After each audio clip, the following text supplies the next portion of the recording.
man, half devil body, everybody go and get the shovel. I am levitating through these different levels. Swear this music shit is in my blood vessels. Look, I know you cannot relate. You know I can't fuck with fakes.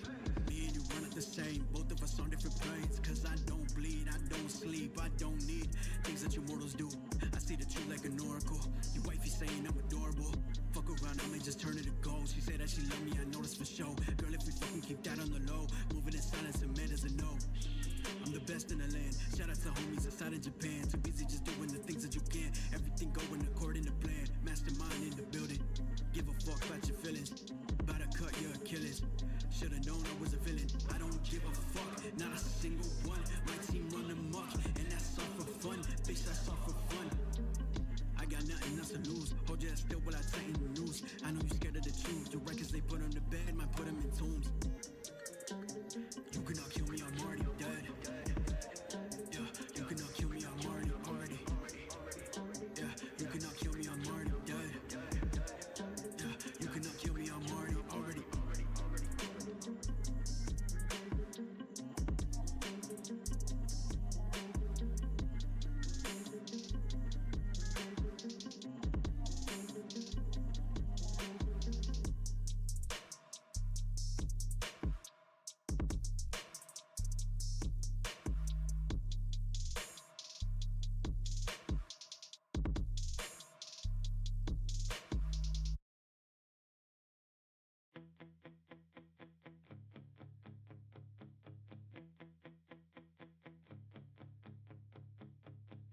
Take myself by the hand, join the queue. What am I doing outside my bedroom? Just felt like a kind thing to do. Just felt like something you would do for me. You do for me. You do for me. You do for me. I do for you too.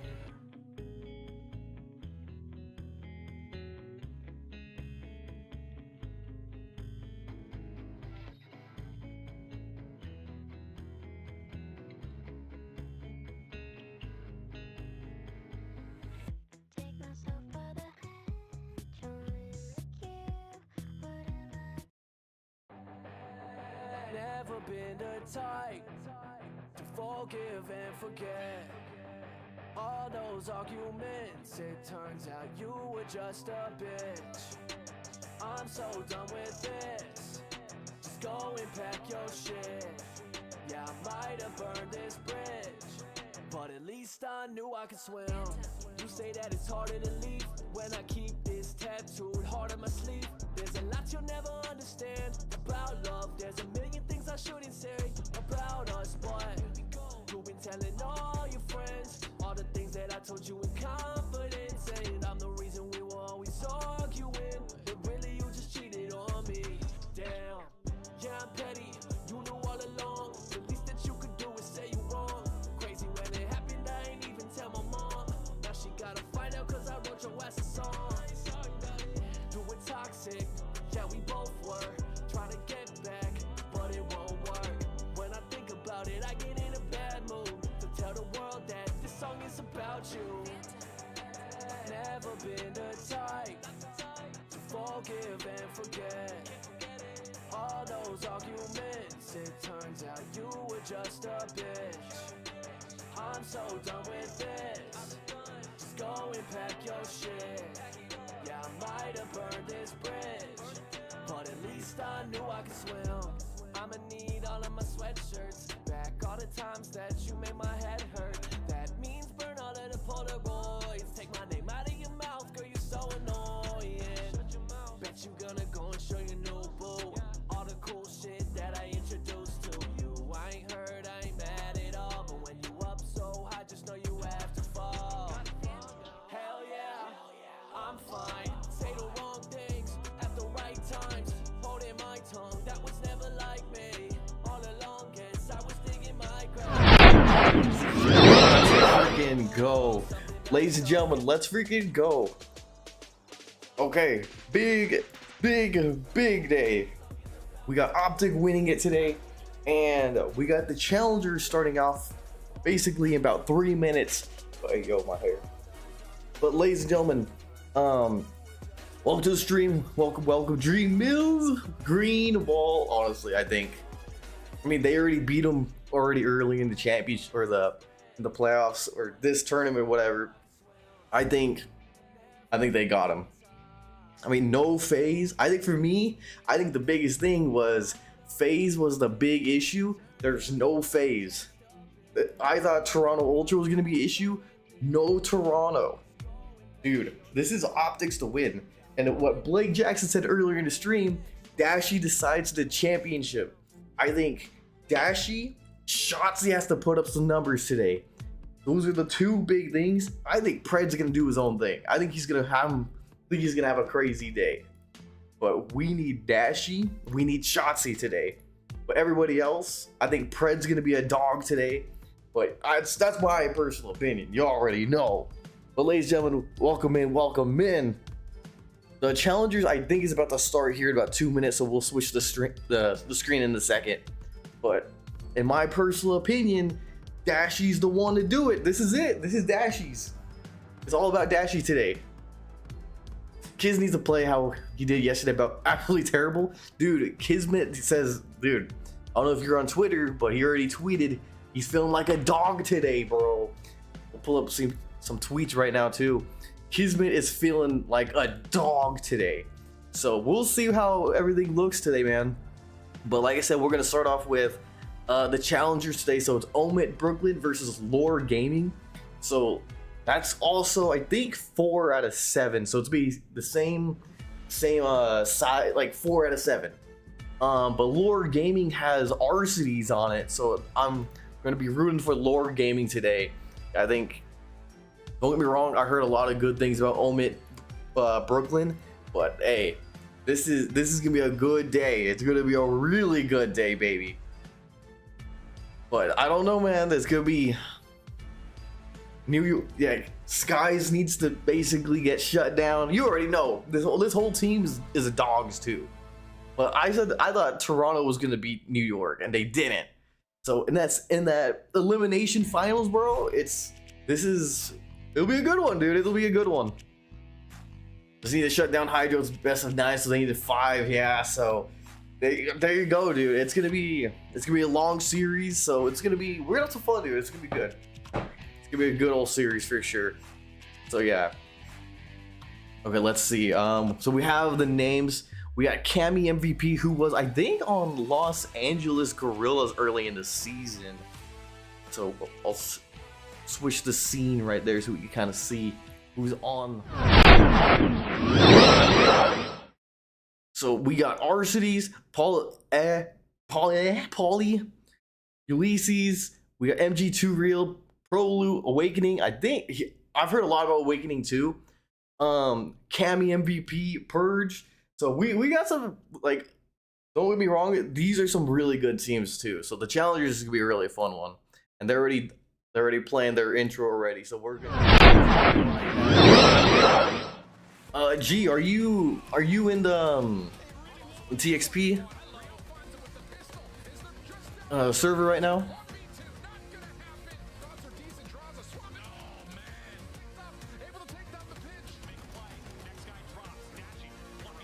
But yeah, I think it's gonna be a good time, man. I think Kismet's gonna be, everybody's gonna be on their A game. You already know, Look at Shotzi. Oh man, it'll be a good series. Like, I'm pretty pumped. I'm like really excited about this championship. But again, I thought this was FaZe's year. I thought it was like, if there was any teams, I thought it was gonna be FaZe's or Toronto's. It's none of the above. So this is gonna be a big time for Optic to really show up. We need Dashy to really show up today, and we got Shotzi. Oh my, we're trying to get off. Trying to get off early. The Challengers goes first, and then Optic plays around 11. But let's go, Arcities, our dog, Arcities, baby. Let's go. So this is it. But let's get have some fun, baby. We're gonna have some fun. But I think Lore Gaming's got this one. You already know how I love my challengers, the challenger leagues, you know. What's up, Energy? Welcome to the stream, baby. We've got really only one player on the stage that has a chance to go back-to-back in challengers, which is rare. We don't often have that. But yeah, so we'll see how good Lore Gaming is today. If you guys know, I'm a big fan of Eric Boom, who was on Miami Heretics. They got eliminated like in 5th place in this in the Challengers Champs Grand Final. So it's like, it just sucks. It sucks to see. I'm like, damn. But this they're saying it's a best of 7. The CDL final is the best of 9, which I didn't even know that. So we got the maps for the challengers right now. So Lore Gaming and Omit Brooklyn. This could be a good game. I think it'll be a good match. So we got Rio first, High Rise again, Karachi Invasion, and Karachi again. But Energy, how's it going, my dude? Yesterday, we had game 5s all over the place. We got a best of 7 to start, a best of 9 afterwards. We may see every single map, especially considering how. So I think who was it before? Yeah, FaZe Black. I can't believe FaZe Black got eliminated so early, dude. We found a lot of success all throughout the season, but just fall short at the wrong moment. And Omid Brooklyn took over FaZe Black, so that's huge. I actually thought FaZe Black was actually gonna win it all, but it's just what you gotta do. I have nothing to do. I have nothing today, so just chilling. Good, man. Enjoy your day, man. I know you be grinding out there, man. Good for you, dude. Keep grinding, baby. That's all you can do. Yeah, and sometimes you got to go through those leaps and bruises and all that good stuff early into a tournament so you can finally put yourself in that form that you want to be going forward. So even though you got 3-0, if you are, but yeah, RCDs, man. all the way to the grand final, redeem yourself here. And this is just a recap over the last moments on this 250 to 249. Sorry, spoiler. Damn, look at RCDs though. I like. Don't get me wrong. I think RCDs. He has his good moments and bad moments. It just really sucks when he just can't. Oh, like I think RCDs is a good card player. Like he's 32 and 23 right now. You know. Really solid this weekend and was one of the catalysts for Brooklyn in the final moments of this one. Yeah, Prolude is such a phenomenal player. You talk about an all-around player because he gets it done in Search and Destroy. He's thinking about that objective in the respawns, and he also leads in the communication. So he's a perfect fit for this roster because, like you said, 3 players formerly in the league. When you got knocked down to challengers, for some reason, every single time we cast it over them, they always return up to a whole different level. So they have finally found that right formula. Absolutely the case, and there is that finishing moment with Lore Gaming. See, Lore Gaming, baby, gotta eat real quick. Eat your shit, baby. Eat your shit. In winners round 1 again, it doesn't get much closer than that. Lore Gaming. I mean, I look at it. Lore Gaming, man. On the other side, the Search and Destroys have been solid for the side of Brooklyn, and a lot of it. I'm just saying, Lore Gaming. Like, don't get me wrong. I think RCDs is a dog, bro. RCDs is that man. It's crazy. Wins you championships. And I expect RCDs just go ham, dude. I think this is RCD's series. How deep does the map pool go, considering that a lot of these teams make a lot of changes throughout the entirety of the year? So for FaZe Black, a team that, like we had mentioned, had been to every single grand finals, they've played Lore Gaming in every single grand finals. And dude, I can't believe FaZe Black got eliminated too. That's what's crazy. High Rise, like you mentioned. You could just imagine being in this moment. That Exceed. Don't get me wrong, Cammy's a dog though. Cammy is so good at this game. 30 seconds left. Cammy was doing what he does best, playing around that helipad area for that first blood, and then you see the time dwindling. I feel like that's something we talked about all season long with FaZe Black. But yeah, you already know my choice. I think Lore Gaming is gonna crush Omid. So yeah, we'll see, baby. We'll see. I still think it'll be a good series, but it'll just be Of course, it doesn't really feel good to have that happen at the very last moment. So that's how Brooklyn get there. The chirping was loud, by the way. And I mean, we could hear it pretty much from inside the venue. They're just outside in the corridors, but that is a pop-off moment to remember for Brooklyn finding themselves in the grand finals for the first time on a main stage. So here's the roster that got them there. Cammy, Awakening, Purge. Those are the 3. Cammy, Awakening. I recognize those two. I don't recognize Purge or Prolude. Also in the mix. Don't be confused. Those names are backwards. The pictures, though, are Purge and then Prolude. Thing is, Cammy and Awakening, we talked about them. They have gone God mode in Challengers this year. They have figured it out somehow, some way. Even back. But you already know, baby. It'll be a good series. Like I didn't even know it was the CDL final was in the round. It was a clean best of 4-0 9. back at Didn't even know that. stage 2, and then you add a player like Awakening who has that giggle. Shoot, remember when like the CDL had like 5 people on a team? Dude, I miss those days. Modern Warfare 2019.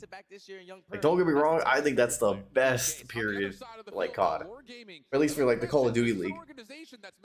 More players, more. It's just more is better, you know. I think says a lot in terms of how this team has been able to keep themselves comprised from an organizational standpoint. More's always been better. I mean, they've had fielded a couple of different teams throughout. Lore have largely just written. But I think Lore Gaming, baby, all day. Lore Gaming, RC's the dog, dude. Joiner to this Lore squad, but they have looked great this weekend. Lore have made phenomenal rosters all season long. We're thinking about the additions that got picked up to the league. The timing too. He was able to turn it around also alongside Gunless, even though he didn't really find a lot of success when he entered on that Minnesota Rocker roster. But this Lore Gaming squad, I've been seeing it all over Twitter. RCDs for some I think it'll be a good day. I think it'll be a good day for Lore Gaming, I gotta say. Where's was on Legion? Oh, that, okay. That's, the name looked familiar. I just didn't know where, like, I couldn't put it together. Was he was on the team earlier this year, right? Then he got dropped. Is that what happened? For Purge? Like I said, the name looks familiar, but there's so many moves from beginning to end, and like, plus, let's be honest, Vegas sucked. So it's like, look at RCDs on the left, big boy, man. Look at the big boy. Yeah, we got RCDs, baby. Yeah, dude, that's the winning team right there. Let's go Lore Gaming, baby. I'll buy a shirt for Lore right now. In your face, super aggressive with that SMG, but I'm more focused on Yuli because we thought at the end of Elite Stage 3, that young man should have got the call up to the CDL with the way that he was playing. It's one of those things that, you know, kind of for the majority of the 8 players that we have on the roster. Gee, I'm currently in the streamer live, so whenever you want to, baby, I'll be right there. Being one of the only players alongside Turo that had not been there. Let's give it up for Lore Gaming, baby. Let's go, baby. This will be a good one. Of course, what may persist going into Black Ops 6. But Lottie's down on the stage, ready to bring our teams out for our Challengers Grand Finals. Thank you, Shiv. Good morning, Texas, and welcome to your Call of Duty Challengers Grand Finals. We have 2 amazing teams about to take the stage. Let's meet them. We've got Lore Gaming and Omit Brooklyn.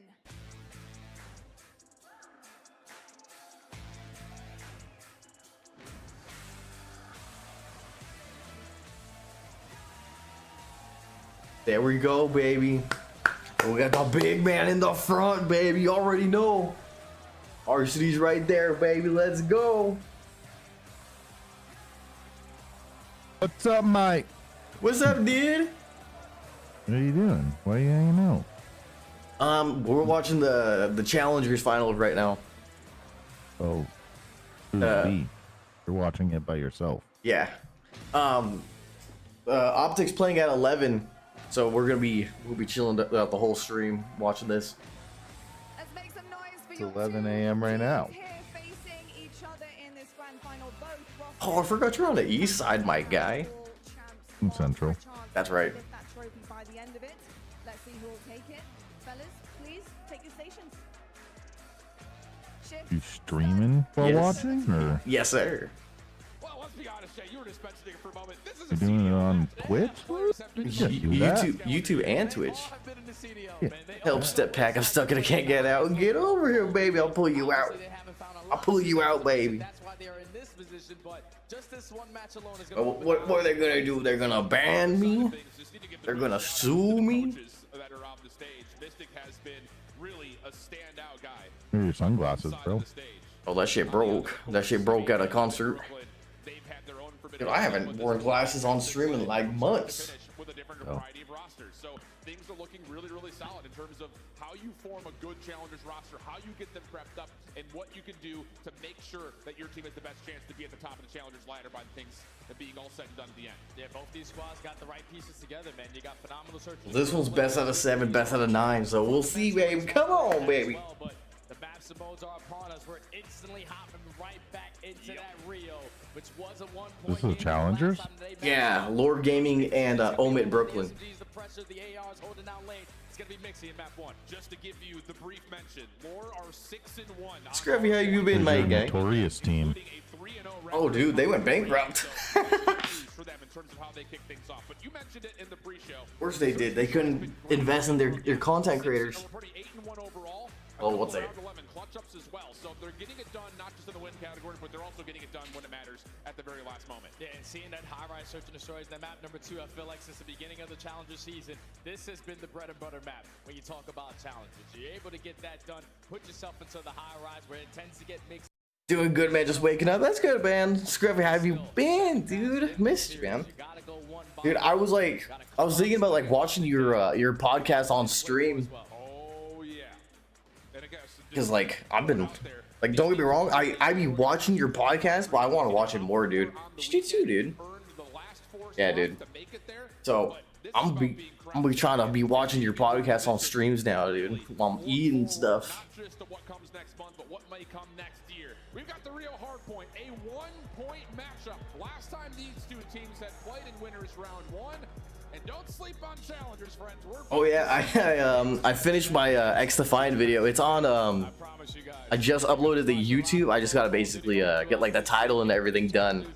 It gets even mixier. Smoke plays. But yeah, how's everything going with the podcast though? Is it good? Like, you gonna have me? Like, I don't even know if you guys been doing any new episodes recently. I've been like super behind. I heard Scruff went to a Diddy party last night.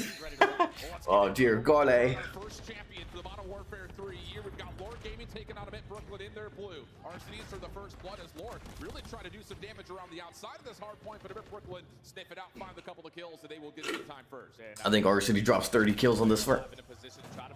You wanted to at least stay alive in that moment, allow your teammates to get closer towards this objective, but he eventually does fall. So Mint Brooklyn, with 30 seconds left, still holding on to this P1, but that double is going to allow Lord Gaming to have the numbers. It should lead to the break, but Awakening instantly turned into Giveaway in that moment. Huge three-piece. Purge trying to finish off the rest of this hit from Lord Gaming. He's successful in the endeavor. So how about this? Mint Brooklyn really doing nicely over the top of P1, but now the transition needs to be called upon, and Cammy may have some timing here to actually slip through. Put over towards the hard point. Purge overwhelmed. A little bit of scrap time here for Lord Gaming as they try to stay. Oh man, Purge is dropping. Oh, look at those spawns. He's going hard right now. But good, I'm still going to the weird spot of our scheduling coaster, so we are trying to work some things out. Hey man, just keep going, baby. You're good. You got this, baby. Like I said, like let me know if you want, like if you need any help, like capital wise, bro. I'm always down to donate. I'm always down to help with like the funding to my guy. Let me know. I got you. I'll be the director.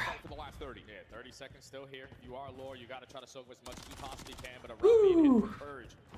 He's just hit a different level ever since he entered towards Challenge. He's only able to take down 1, and the final 20 is going to be in favor of Lore.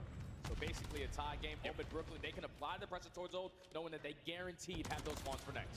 Waiting, trying to get another look in towards the exit. Not going to work out. RCD's also following up. Means that Lore can get off to the races over towards the left side of the map.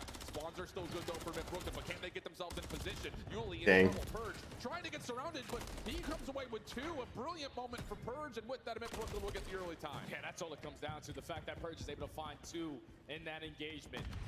Keep the numbers in favor of your roster, and then Cammy flies in for the final 2. So Mint Brooklyn. God, I hate that part. I hate that part in Rio. 15 seconds uncontested so far. Now he's trying to work over towards Bridge. He gets picked down, and Lore just going 1 by 1. Picking him apart. Yeah, the synergy from left to right not looking particularly great right now for Lore. Have to take a beat. Gotta get up and start my day. Good, go for you, baby. Get it, baby.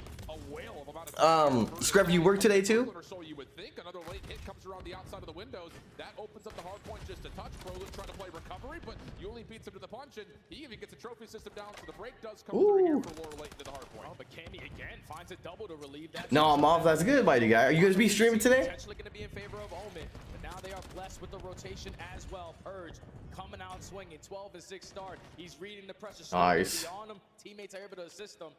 And if you're Mint Brooklyn, you are right in the wrong so far of that map when won previously in the winners. It's just so wild. I think for a lot of people who haven't maybe spent the time watching Challengers, seeing the role that Purge has filled or at least been thrown into with Vegas, he gets into the Challengers pit. He says, "Boys, let me take over." And but I got my sister and cousins coming over. We're gonna be hanging out. Oh, it's sweet, dude. For 2 on the exchange allows Cammy to slip into the hard point for more time for Mint Brooklyn, creeping upon that 100-point mark. And if you're Lore, you got to find a break, man, because this game. We'll be party hard, my dude. Drink that Modelo, Corona. Be too much. Now now with 30 seconds left. It's time for Prelude. Damn, Arceus is getting cooked right now. I think Ultimate's on one right now. Your teammates should be able to take care of Yuli. Final 'Woo, 3 times multi-kill, dude. Damn. Have to start thinking about that rotation. Yeah, and they need it badly. You've got Paul trying to play kind of a sneaky position. Oh my. Damn, Cammy. What a set of shots that is. Prelude also following up their mid-map. Purge does get surprised, so a chance here for Lore Gaming. Damn, Lore Gaming is all negative right now. Holy. Lore Gaming just really have to focus from the middle. There's nothing coming around the outside. This is all bridge side push. Yeah, this is not going to be easy to just run across bridge and try to find a little bit of success on this early break. Prelude on 5 in a row. He's reading the pressure, trying to play for the Jesus. They can't get anything going. Oh my goodness. 7 in a row. Prelude's had a very weird year in terms of the teams he's played on. He's kind of bounced back and forth between a lot of different decent squads, but he hasn't really found the same success that we had seen Damn. prior. But boy, is he showing up in a major way right now for Mid Brooklyn. Cruise Missile going to get called in as Lore Gaming find themselves. Oh, Yuli just team killed too. Yeah, the Cruise are at least going to take that player off of the hard. Nice. The second one through top mid. So if you are on Mid Brooklyn, let's work over towards bridge side, soak up this final 20. And then with the numbers, we can trade it out. We can rotate as well over towards P1. Prelude falls. Paul X finds a double all into the hands of Awakening. He's just making it happen. Oh, man. Gets the 3-piece. That would have been insane, but not going to happen. Oh my god, look at Prelude. 18 and 9. Now, a chance to also rotate over to top P1, but Junior loses his life through bridge side. 1v1 for Paul does come through. They just need to slow down Prelude at this point. Holy. By himself will be time for Lore Gaming, but he needs a little bit of help, and Juriel is finding the pressure over towards the backside at bridge. Yeah, the second half of the game, Lore Gaming got to put a lot of focus on their rotation. So Mid Brooklyn won a majority of them in the first half. So far, they are looking great in towards the P1. Trades are abound. RC's is able to This is a big hard point. They need this like yesterday. Everyone accounted for, just continuously soaking up his time now. Here's the spark that Lore Gaming need. First 30 seconds are decent. Last 30, very well, may find themselves extra time to get close to about a tie game here. Oh man, he missed him. There you go. Two pistol out, can't quite find the shots to Cammy. Arseny's now last on that 1v2 situation, able to find the first. Was Awakening shooting bodies? So great hard point for Lore, and they at least pulled early spawns for New. That was a huge point. They cut like the deficit down like 30 points on that one. That was huge. And now Lore will be fully set up now at this P2 HP. You got Mid Brooklyn, 2 players attacking through the mid. Nice. Effectively find that trade, but Lore Gaming have brought themselves all the way back into this one. Absolutely the case, and maybe a chance to actually swing this back into their favor. Prelude dancing with Paul. I can't believe he's still alive. That ball with the still almost turns that into a double.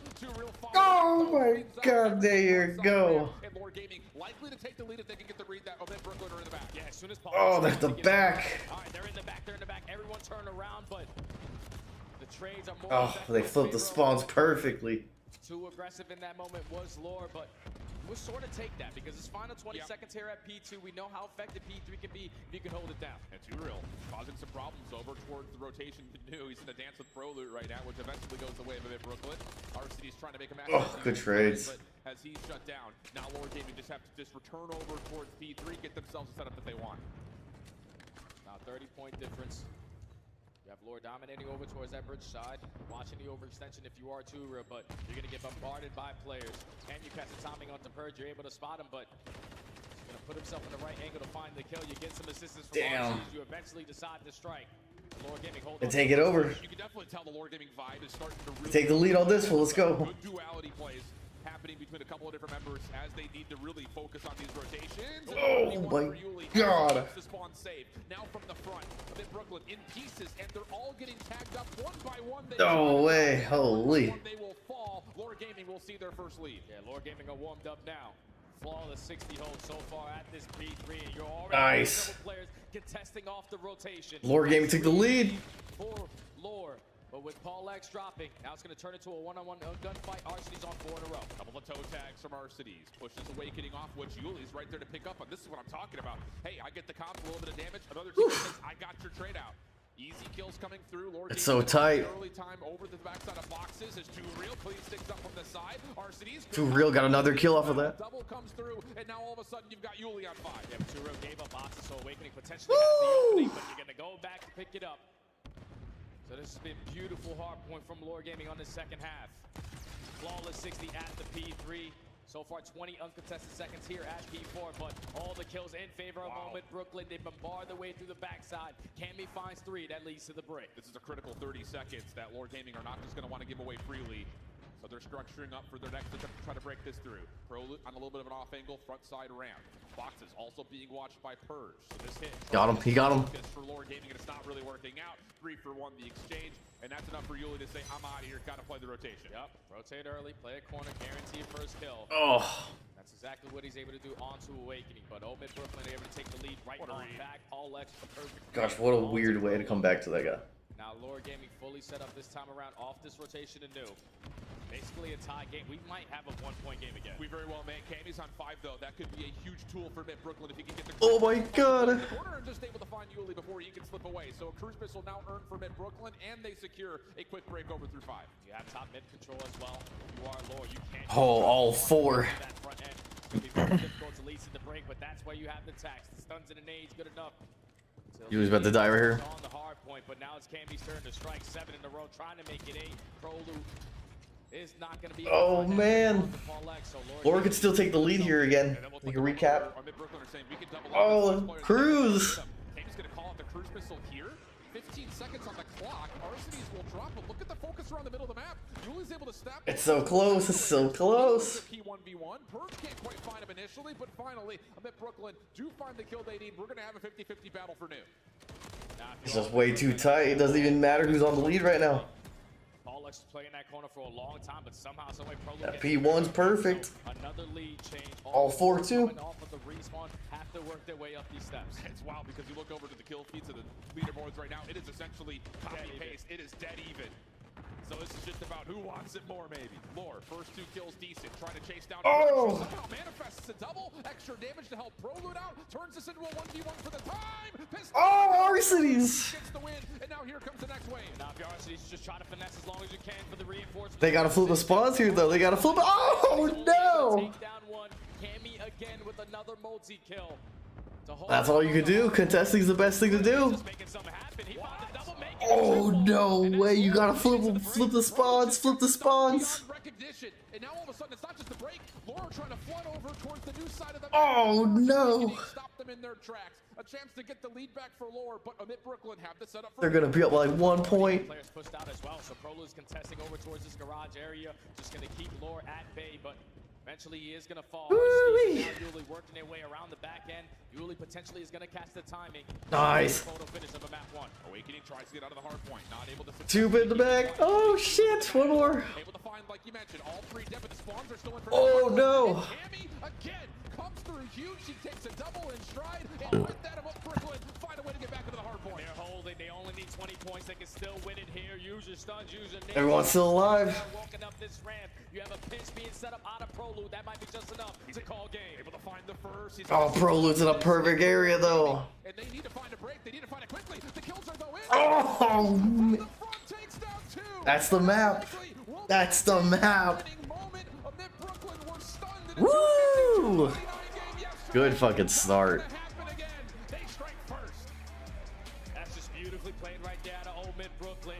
They came out the gate swinging. You had players like Prolude shutting it down with that SMG. Purge had a couple moments, but it was Cammy. Holy. Good fucking start though. Late game cruise missile, multiple kills, 2-piece here, 3-piece there. He was just clutching up in those moments for them to secure map 1. That's what he's been doing all year, man. All year, man. It's just wild because the story around this Thieves squad, in retrospect now, they made the right move. Yeah. But back during the beginning of the year, it was kind of dealer's choice. Yeah. I mean, really all 4 players at stage 1, even in the parts of stage 2, just didn't really feel like it was clicking. You really couldn't just point and say, oh, Cammy was the problem. It was a structural thing they had to figure out. God, that was a good one. Good start though. 100%, because if you think about It's just Prolude was like he had a 2.0 KD in like the half of the game. Don't get me wrong, he started choking towards the end, but oh man, Prolude knew how to. Oh man, Prolude's awesome. But the respawn needed to be a lot better. Obviously, the recipe for LAT early on when Cammy was on the roster. Good fucking job. But he's been finding a lot of success down here in Challengers. He's able to shut it down with that AR alongside his SMG duo who had that presence. And that's a perfect way you want to start this grand final. I mean, even as we get through the replays, Cammy's got over a minute worth of hard point time in a game that's 55 to 112. He finished with 25 of his 28 non-traded. And a minute 42. And like there was a crazy triple kill. Who was? I think it was Proloop right in the beginning of the game too. Once we look at challengers and we get kind of, you know, star-studded by some of the insane POVs. Like, oh wow, this guy is just mechanically, individually incredible. Definitely a CDL potential. But when you're looking for a guy that could fit into assistant and do it all, you look no further than Cammy. He has been great, like you mentioned, all year long. He's just a fundamental AR kind of player, man. No matter where he's going to go, he's always going to give you the same exact play style. I'm going to be the guy early off the rotation. Oh my God. Holding down these power positions. And then I'm also going to put myself in a position to play the trades and get those trades. That's what he has developed as of recent. So the perfect start there for Omid Brooklyn to get their revenge off of that. I think it's the same map. I think it's Rio again. I think Search though. I'm pretty sure. High Rise. It's High Rise Search. Like look how close it was. Like look at the whole second rotations. Oh, that P3, P4, P5 towards the end. Woo, baby. 2 to 3 to 4. Good clinical gameplay, able to allow that extra cushion to come through. Dude, and we go from P3 to P4 to P5 at the second half of the game, and it's basically a tie all the way through. But then when you get back to that rotation at P1 with Omid Brooklyn and more specifically Cammy, finding that double through top mid, you have top mid control to start it off. You're able to trade effectively, even with Tura finding that triple. Yeah, high rise search and then high rise control. Secured the spawns for the next hill. So Omid Brooklyn was just doing little things right. And now we get into the high-rise search and destroy. Like you mentioned, for the side of Omid Brooklyn, they have been great at high-rise. They're also coming off a round 11 map 5 winner on this map. But the same can be said in terms of what Lore has been able to find success-wise on this map. It does feel like a very predicted and very neutral battleground for both these two teams. Yeah, this is going to be a square up. I feel like all throughout Challengers, this is what they prefer to play. High-rise search and destroy in every single series. So we see a lot of different strategies. Obviously, dominating over towards B Street on your defensive side is how you shut down the entire map. But there's a lot of pressure, a lot of aggression that goes through these underground lanes. And you best believe Yuli is going to have a field day down there. Yeah, it's really, we saw it from Team 4 Space. They were the ones that were like throwing away the most unnormal things, like bizarre, crazy strategies. And I think they kind of opened the eyes a little bit to some of the SMGs that even find themselves here in the main stage in terms of we can create problems very early on. I'm talking about water. I need to get some water too myself. Search and destroy is all about tone setting, especially on the Championship Sunday. When you're going into this map number 2, early on off the momentum that you gained, if you're Omid Brooklyn, you want to try to be the Let's go, baby. Come on, baby. Let's get it. Not try to allow any map Come on, our cities. Let's go. We need you to take over, baby. Especially in this moment. 100% the case. Also, just got to give a shout out to these organizations throwing on the championship whites here for these guys. Looking good, baby. Jersey's looking great. Yeah. Loving it, loving it, loving it. So yeah, I think you're right. Tone setting is going to be key for both these two teams. And hey, if you're in Brooklyn, you come out swinging, find yourself possibly 2-0 up in this series. That changes the entire dynamic of what we have in front of us because the controls, I will say, I think kind of lean a little bit more towards Lore based on what we've seen on the weekend, but like you mentioned, COD's an everyday, day-to-day type of battle, especially when it comes to... There we go, baby. High rise. High rise search. High rise search and destroy. We are about to go. Lore Gaming looking for the response to try to tie the series up at 1. You're Omid Brooklyn just keeping your foot on the gas. And I feel like you saw pieces of it in that map number 1 with how confident the SMGs were playing. Purge, Hot Star, Prolo was able to finish it off with that phenomenal game. But that SMG pressure was there in map number 1. Are they going to show it again here? Omid Brooklyn on the opening offense. Nades are tossed over towards the offensive side at A, but none really land. And Prolu may be kind of thinking about trying to rewrap this. He's got an AR in hand. He's trying to get this thing set up for something over towards B. Paul playing deep. RCD's over the middle of the map, and everything. Two reels in the elevator too. Yep, told you. Look at how slow they are playing. So if you are Omid Brooklyn. The thing about this map is always about like someone making a mistake, out of position. Potentially found your opening as they're working their way through bottom pit. But Purge's got an AR here. Does he really want to go much further? That's the question at the moment. Shots are out. Purge. Does he close the door behind him? May not need to. See, first mistake. Find the first blood. That's the bomb carrier. Proloot dropping for first. 2 real finds the second, and now Lore Gaming own the map. And Purge is just waiting. He was in a position to make a play. Oh, there goes Varsity. He's able to find one. It's now Purge's turn in a 1v3 to make it happen, but already see, first mistake. To switch the pace up. I'm pretty sure they had the second player bottom pit absolutely one shot. That's why they send it for that kill, and at the same time you have Omid Brooklyn trying to play for that trade. The second kill doesn't go down, and even with Purge putting himself in that position, he cannot get anything done. And I love the idea of throwing the smoke down into the pit to just isolate that 1v1 even more so than it already was. Just allows that free first blood to come through, and then the AR sitting in the back, kind of closer towards their spawn windows, are able to make sure that no one follows up for the trade. Really clean stuff to start off this high-rise surge. I thought Lore were going to be too passive on that defense, but just switching that gear at the right time. Able to take round number 1. Now they go to the attacking side. You're going to invest all the nades over towards BC to potentially open up with that first blood, but nothing's able to connect, and now it's Too Real trying to work his way through that site. This is a little bit strange for Brooklyn. They really only have you know he's there. There's a lot of focus in Damn. here for a bit. So are they going to maybe try to find some way to break through this offensive side of the map? Maybe do some damage, but Awakening will drop here. So good opening shots. He's on top heli too. Follow up is decent from Purge. Pro does get the top helicopter here, so oh, he's died. Oh. Now it's Purge. Pretty Pro sitting by himself, 1v3. Has Yuli up top, at least somewhat tagged. I don't think he saw the second guy down there. Didn't matter. That's 2 one-ways on that round. Both is sitting at top heli. It was Purge in a 1v3 first go around. Damn. It's a Pro loot. Put yourself in a great position towards top heli, but with all the chaos brewing through underground. And Prolu started so good, you know. Any of those kills, so Lore Gaming coming out swinging in the search and destroy. And I think as both offenses are trying to keep the ARs real far back. Yep. Trying to find these opening cross angles to the middle of the map, but they're really not getting the opportunities that they want just because the ARs for the side of Lore have stayed so passive that they're just playing for contact first. They're not looking to challenge bomb plants immediately. They're just trying to get their info and then make their reads after that. 0-2 start from Prolu. Now Brooklyn back on the attacking side. Fucking 0-2 start from Arcees, you know. Fuck. Slowly try to work their way up through B Street. Gonna back down Paul Lex, who is on. Welcome back, Energy. Welcome back, sir. Only 73 HP, but Omid Brooklyn won the first series. Lore Gaming is. Oh, the first series was actually really. The first game was actually really good. Yuli with an MCW as well. Try to maybe get over towards topside helicopter. He's got Cammy nearby who jumps the goal. Oh, Yuli's taking too much time. Arsenal's getting the play, but he gets pushed off, and now we have our first 4v3 for a minute.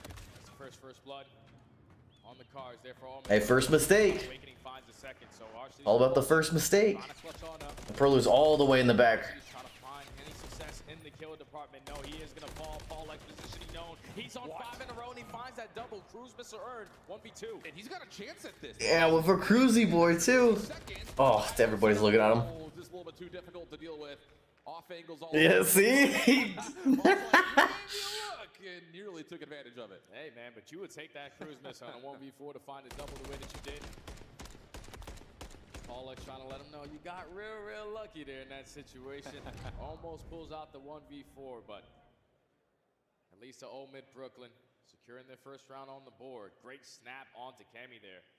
Now going forward, if you're Omid, got to be thinking about that cruise missile in the back of your mind. Absolutely. Play super fast. That's a huge. I mean, shoot, Lore Gaming already has two rounds in their bag right now with a cruise missile. That could be that could be easy 3. Looking for some crossing angles, but here we go. This is He's gonna call it now. Brooklyn looking to get aggressive with Prolud and Purge playing aggressively through bottom blue, but cruise missile's gonna get called. They're gonna get the information on this. This comes down to what do you do after here for Lore Gaming? They're gonna have a wide open B site, but they have to worry about this tunnel play. Yeah, that's why this cruise missile at least getting called in is gonna give you the info, but it's not gonna be able to do anything on the map. So gonna work your way in towards the B site. Purge and Prolud, that dynamic duo trying to work their way instantly in towards B. Purge is able to put down a couple of shots. Oh my god! Wow. With 32 HP, 2 real still alive. And Awakening wants yeah, it was like a guaranteed trade. Oh no! It's not comfortable by any stretch of the imagination. It's just down to what they can find from the high ground. Arcees will drop. It's just down to Paul again. This time a 1v3 situation. Just 2 more to find. Shots to Awakening. Oh, he got aggressive. Now it's just down to where is Cammy. 15 seconds. Paul off the regen and the reload. He's on the barrel. He's on top out propane. 7 seconds is all you need. Oh, he's defusing. He has to make a call, and he doesn't make the right one. The shot's but it's a 1v3. Woo! That just can't happen right there if you are Awakening. I know you gained the info to 2v1, and if dang, honestly, that was a good play. I think I would have held down the defuse, but geez, that was a good play overall from Cammy. Awakening is weak. He commits with the Renetti for that 1v1, and then just finesses, pulls out a page from Shotzi's book, and just is able to stay alive, clutch up in the 1v3. Maybe not quite the same movement, but not as fluent, you know, but it was cool. It looked good. Shades of it. So the cruise missile does find the value, though it was a mixy round to say the least. So now the advantage starts to become a little bit steeper here for Lore Gaming. Good read for Oh, it's complete trades. Watch him behind. Oh. Gunfight win still goes the way of Lore Gaming, and that gets him a 3v2 defensively. Now the bomb's gonna be down in towards bottom blue. Pro Loot starting complete with a donut right now. Trying to get a little bit of info over towards B Street. You're able to spot Paul X on the backside of Propane, not able to find that kill. Now it is 2v3. Gosh, Pro Loot started with 30 kills, and now he's dropping a donut in the second game. What is he doing? Capitalize on. So tough situations here for this 2v3. Can be going to make up some sound cues, but again, the Lore defense are not really going to be too worried about this. Their setup is still pretty perfect.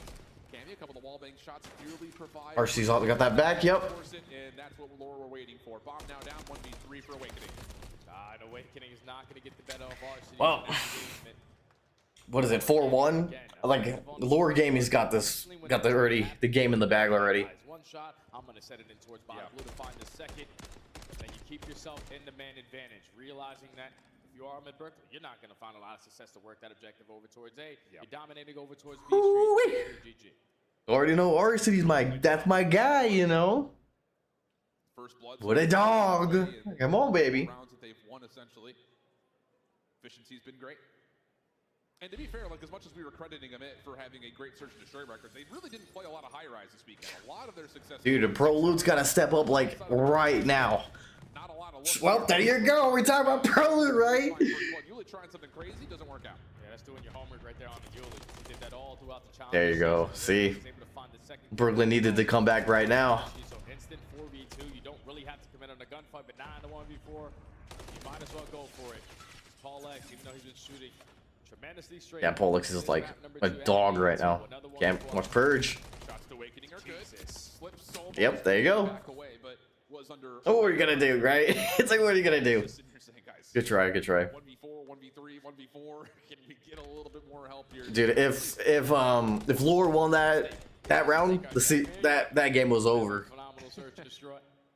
Gives them a little bit of hope. Hope is all you need. But that was Pro Loot realizing who he was playing against and how aggressive Yuli likes to be around that blue area. So you find that first blood, put yourself in the early man advantage. Awakening finds the second. And then you just pick them apart one by one to secure your second round. And I think the thing about that's the first time we've seen aggression through the A side of the map, but trusting their setup, keeping their bases covered. Impressive stuff considering how passive Lore have played, largely speaking, on their offensive side. But we flip back over to the Lore defense. Duriel getting up and aggressive in the middle of the map, sees the door open, holds the man. Drop, and that little bit of mediated aggression works out nicely for Duriel. Yeah, and that's place you just don't see at the CDL. See, it's all. This map is one thing. It's so simple.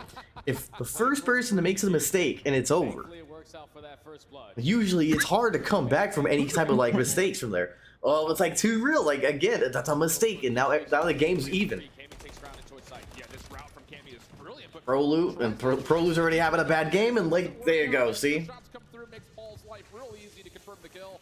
Now it's just down to Awakening 1v3. Sees Arsenes over the top of the railings, but oh my god, he walked in front of two.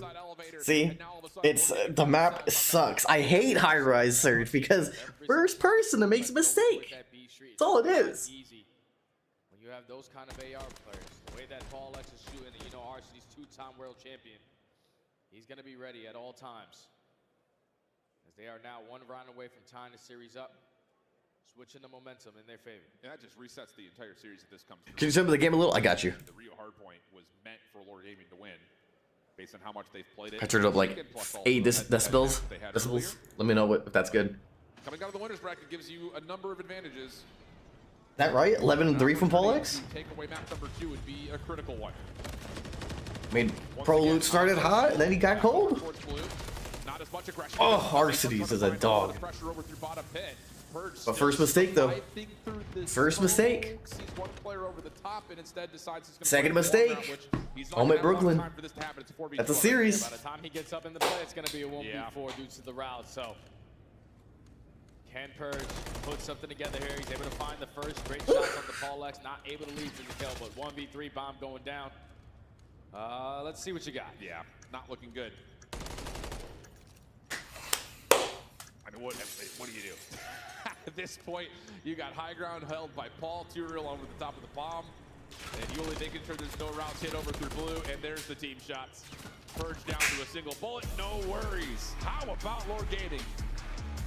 Composure comes out, and honestly, it's just legitimately they play passive off the get-go. They don't let him at Brooklyn get away with anything, and that turns into a massive lead, especially with Paul able to earn the cruise missile early. Yeah, that was beautifully played right there from Lord. You're slow and steady wins the race. You're dominated every single time on your defensive rounds. What was the ending score? 6-2 overall. It was 6-2 in favor of the first blood for Lord Gaming. So it was a perfect game plan. You shut down the aggressive SMGs that come in. You win insane gunfight versus the ARs over towards B Street. It's a flawless search and destroy from them. Clinical. And that's the thing is, like, I know everyone out there is like, this is challengers. These are two CDL caliber teams. Yep. And let's be honest, when we get to EWC, mark my words here, friends, we're going to see some upsets coming out of these quote-unquote challengers. Especially if we got these one-way slopes, dude, because that was like 7 on that map. Wow, we're really getting mixy with it. So again, a best of 7 here for this Challengers Grand Finals. We reset things at a 1-1 count, and the breadwinner in map number 2, Paul X, 13-3, 2,500 damage plus, of course, the cruise missile. But you also mentioned it, the first blood efficiency, absolutely perfect outside of a couple of routes that Yuli tried to take and didn't work out. Yeah, Yuli's stat line can't be real, right? Like 277 damage, he got 3 kills, 150 HP. Yeah, that's a lot, but it's okay. You were able to walk away with the search and destroy off the great performance out of you. A little more. I got you, G. Got you, baby. At certain moments, but that was just a textbook search and destroy. Able to tie the series How up about at 1, and now they get another square up on a high-rise control. Clean stuff out of the search. This is, like you mentioned, a repeat of what we saw in winners round 1 between these two squads with the high-rise control. It was a 3-1 last time in favor of Lore, but it almost feels like here on Championship Sunday, none of those numbers mean a damn man, thing. but high-rise control is a nasty one. I hate high-rise control. This is where you get caught in the blender and so on, you know? Like, that's why, like, high-rise search is, it's really fun because, like, again, it's the first one to make a mistake. The official controller of the Call of Duty League. Scuff and Optic have teamed up once again, this time for a limited edition Prism Mystery Hey, Box. there you go. With an You get your exclusive Scuff design in Optic 5 controllers different for Black Ops Grab 6, yours baby. today at scuffgaming.com/optic-prism. And you could be one of the lucky few to unbox the gold controller.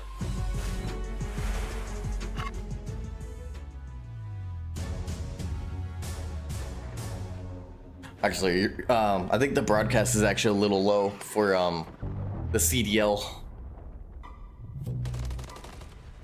They might even turn it up a little bit when they start getting like the main production of Texas.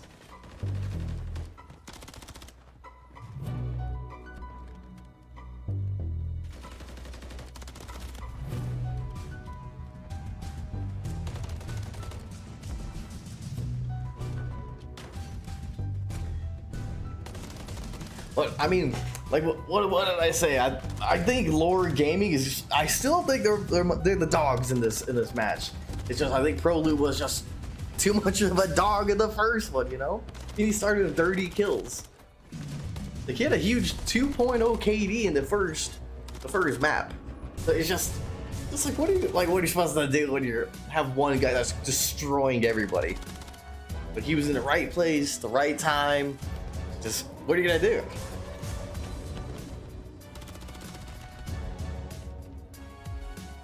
So we're still rooting on Lore, baby. Hopefully RC gets a Challengers Championship under his belt. Thanks, little guy. I love you. I love you, G. That's perfect, sweet. Like I said, I think they're. Yes, me. I already kissed you. So I just think their broadcast is a little low. You eat yet? I ate, what I eat?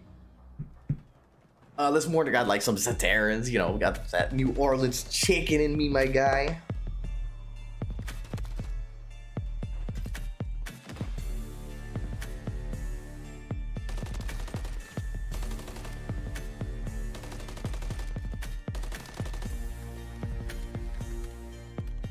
What about you, G? Did you eat yet? It's like 10, 11 where I'm at, so that's like 11, 12 for you. Should be about lunchtime.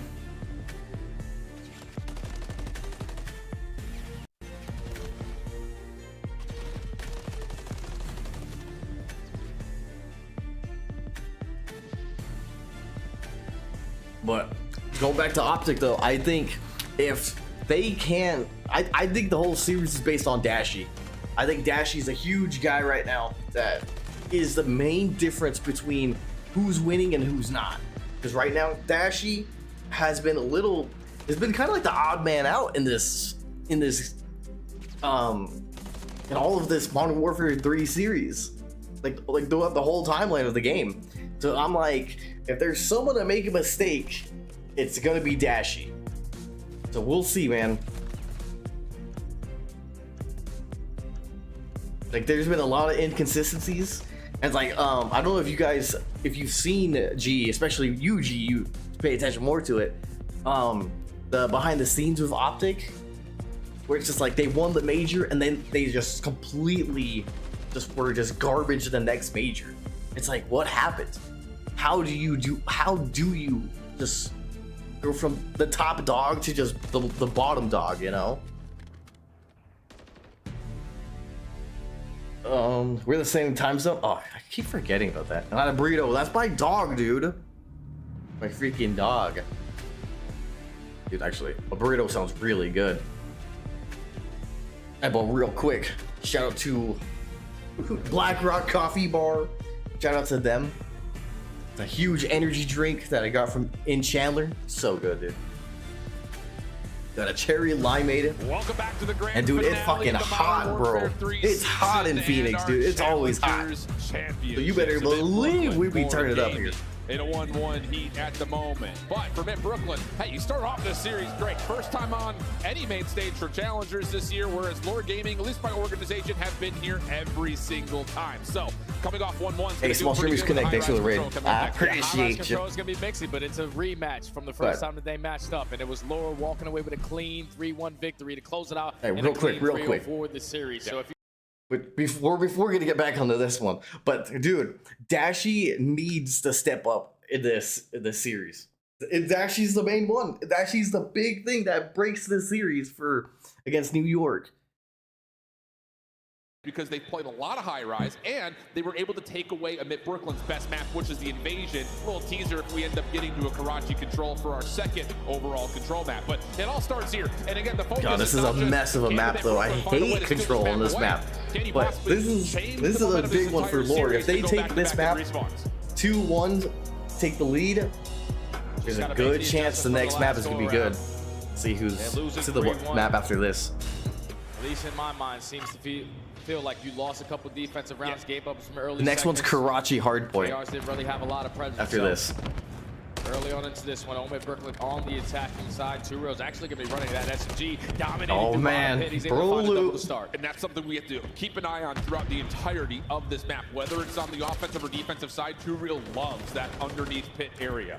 On the other side, we've seen Cammy really take over on this map once the ARs can get into good position. So that's the other kind of key here for Mid Brooklyn is, can your SMGs allow your ARs to take an extra step forward? Because then Cammy can do stuff like that. That's what Cammy does, man. Another multi-kill in the feed, dominating over towards B Street. Your short presence early on in towards his B point, but the stun is good enough. Oh my Not able to goodness. lead to the kill from Paul X. Prolude is able to stay alive. That first 7 is about to come in, but 2 Real slides in at the right time. That look at 2 Real starting 5-1. Heard you just got to play your life now. 2 Real's a crazy man. Legitimately just runs and guns, and now he's all of a sudden feeling like he can make the play over towards the That's just free after this here. That's why I think this series, this is why he's such in a crazy position. Further, but Yuli picks up on Purge, making the move over towards Elevator Alley. Gives roll cancel, he's just adjusting to anchor position. I agree, yeah. But Shotzi, like, don't worry. Shotzi's like, is a superstar. But I think Pred, Dashy, those are the 2 big names going into this New York series. You gotta have it, baby. Like, this is it. You gotta try to switch it up, but you gotta do it quick. Yeah, Lore Gaming know where these forward members are. Pistol out for Paul. Oh, able to catch Cammy. Just unfortunately falls off a little bit. Has the mantle. Back into the point though. Look at the Purge. Chance to get this first segment. Does get contested, but Awakening comes back over, and he will at least secure one thing, but that's a minor footnote in what was a dominant Lore defense. That was way too easy right there from Lore. You had the AR. Arcity's starting a little slow. For someone who's won a championship, he is acting very slow right now. Hopefully he like picks it up here soon. Because if once Arcity picks it up, oh dude. So a good Like tone-setting round right there. this is gonna be a And that's the thing about this Lord team. series could be over We've seen them if in the past, RCD especially turns in it up. Season 3 of Challengers Elite, it was 1 AR on one side, 1 AR on the other, 2 real, go crazy. Yep. And when he finds success like he did there in the opening round, this Lord team gets extra dangerous, especially when it's a high-rise control. And so now in this attacking round, all you have to do is make up for 1 segment. You outslayed him in that first round as well, so 2 segments is gonna at least put you in the advantage spot. Now they have already worked their way out of their spawn, showing presence in towards B. RCD strikes first, Purge effectively on the trade, and that's Omid Brooklyn holding down that B street. Yeah, great follow-up from Awakening, but RCD gets into the picture, allows Yuli to just stay a little bit further forward here at the B alley. But Brooklyn looking to take some helicopter control here on their defensive setup. Real snapping it out, able to find the first, and he seems to be alerted that there could be another one nearby. And as he finds that, Yuli gets another. So now once again, you've got members of Lure starting to push forward with the clock coming to a pause at 52 seconds. Yeah, now clock at a pause. You have the double stack potentially going in towards the key point, but Paulek is trying to play for the kills all spawn. Awakening gets the better of him, so Real still the sole man here, trying to make plays happen. Just gonna jump on out, realizing the situation, trying to play for a couple kills, but Cammy catches him slipping. Yeah, can't catch the timing. AR Look, really RC's starting to pick it up. to help out too real much at all from that angle, and Purge will follow up with a double of his own. Yuli able to find the trade. 23 playing 21. 35 seconds though on the clock, and this is kind of the same thing, just opposite teams here for this second offensive round. The B zone is going to be the focus here for Lord, trying to get at least this first tick done. Oh, but they're not finding any of the kills in the feed. That's a clean 4 dead. Utter dominance right there at home in Brooklyn over towards that right side of your mini map. But now with only 20 seconds left, not even a segment earned so far on the side of Lore. You thought your first defense was good, but Brooklyn Pro was all the way in the back of their spawn. 10 seconds remaining. That might be the round. And I love that this could be the idea round. from Brooklyn. If you know with all through right map, it's over. Through you, everyone pull out an MCW and just lock down a lane. Get your information, get good help. Yeah, that's the right. Map. It just never allows Lord Gaming to make a Prolute's move one off the short map from a cruise. whatsoever. That 4 AR setup dominant. But they had an opportunity to do so when 2 Real and Yuli combined for 3 kills in the feed. It wasn't a stack on the point. We pushed them to their spawn instead of thinking about that objective. And you now need another shutout round on defense because it's still a 1 segment difference. You see Purge and Prolute talking about something here coming into their next offensive round. And I imagine that's a lot of, can we stop 2 Real from getting into our backline immediately, please? We'll see if they decide to run out with double SMGs just to try to counteract with 2 Real. Double subby boys. Defensive side. Whatever it was passionate though from Purge, trying to communicate what he feels needs to happen here in this round of Prolute. Now we switch it back on up. Prolute does end that round on 5 in a row, so you probably want to play this one a little bit safe. Potentially earn that cruise missile. Hoping that your teammates can find success out of your spawn, but everyone drops. Now Prolute, farthest player pushed on up. He's just gonna back him and try to assist his teammates on the way out. He's kind of in a weird spot right here, just hoping he can find someone crossing over. I don't think I've ever seen that spot before. But for the side of Lore, they're happy with the positions that they have at the moment. Prolute's still hunting, trying to find kill number 6. Does he see Paul underneath? No, but the door, has that maybe given him a bit of a clue? Sure seems to have been the case. Yeah, he'll communicate that. Here comes the response. Awakening able to shut down the play, and now the focus for Vic can start to move over towards. Oh, it's off the map. No, 2 Real tried to get over to the scaffolding, but it was already being mantled. A little bit of an edge grab situation there. Prolute popped the cruisy boy. So Prolute's instantly going to invest that cruise missile to work up these segments over towards the speed point. It's a triple stack. You get the info onto every single player. You should be able to extend this time. Great patience out of Prolute to play that streak the way that he did. It allows that time to get extended. 1:35 to work with. That follow-up here from Lord Gaming, honestly, is picture perfect. Gosh, RCD's starting slow again. Yuli trying to hold his ground as long as humanly possible. Skull, what's up, dude? This is a lot of pressure from Lore. I mean, 2 Real's able to get into the picture, allow Yuli to reset. Good morning, good morning. Awakening next one up and almost finishes it off himself. But still, the forward progress here for Lore's defense is considerable. Yeah, because you would take that if you are Lore. And a girl RCD's? Look, he's coming back. To take down Yuli in the back of their spawn. So it was 1:40 to work with, now only a minute left. A lot of map control to go with that, though. And all of Lore coming off of the respawn, dominating over towards B Street. This is a crucial moment in this game. RCD just staying patient, looking for his perfect time to pop over. Able to take down Cammy. Alerted that there's a player nearby. That is good. Now all of a sudden a 4-man feed. 18 plays 13. Lore off to the races, trying to get up and close personal with this event spawn. And RCD's is on 5 in a row. It's your turn now. Potentially find a cruise missile of your own. As with 38 seconds, all of Omid Brooklyn just trapped into their base. Paulek shooting great, just like map number 2. And time is again getting away from them. It's just down to can RCs find kill number 6 here, because the round seems done and dusted. Yeah, RCs just tries to play a different corner, gets caught on the rotation, so no cruise missile here. Paul still a menace over through the Emit front side at green. Pistol out, looking to try to see if he can recover on where Emit Brooklyn are really getting out of spawn with. And there's a chance here. Turil's the only defender inside the site. And it's going to be on to Prolud and Purge to try to touch this zone. They have to cross right by Turiel, who's in the perfect spot for it, but the clock stops at 1.4. 2 members on, and trophy systems are here. Yes, a double stack, and you have Cammy watching that mid cross, but he gives it up at the wrong time. That leads to his teammates dropping. So even though Lore secured the defensive round, that is now 4 segments in favor of Omid Brooklyn. You just need another shutout. You can even give up that beat point, but you are guaranteeing yourself defense. No way. Here. Absolutely the case. And maybe a bit of a lifeline there for the side of Lore that they didn't get that first tick at A, because that would have made things a lot more difficult coming into this round. But here's the play from Arcides. Slips away. Good prediction, and pop, pop. No worries. Shuts down Prolute, and then after that, it's just all defense pretty much the rest of the way through. So the question here is, can Lore Gaming meet that 4 ticks of total progress, or maybe best it? Starts with this B zone, though. Have to find some success there. Yeah, you have to get a stack going. When you get a couple kills around the map, let's use some teamwork instead of playing for your KD. Now you're early on fighting over towards B Street, but Purge is causing mayhem. He's able to at least put RCDs at 15 HP. Going to slow down that play a little bit, and Prolute dominates towards top heli with that double. Just now going to slow down the approach from Lore, working out of their spawn. This is the same thing for Brooklyn. I love that 4 AR setup. Turiel trying to find an opening in the pits, as he often is.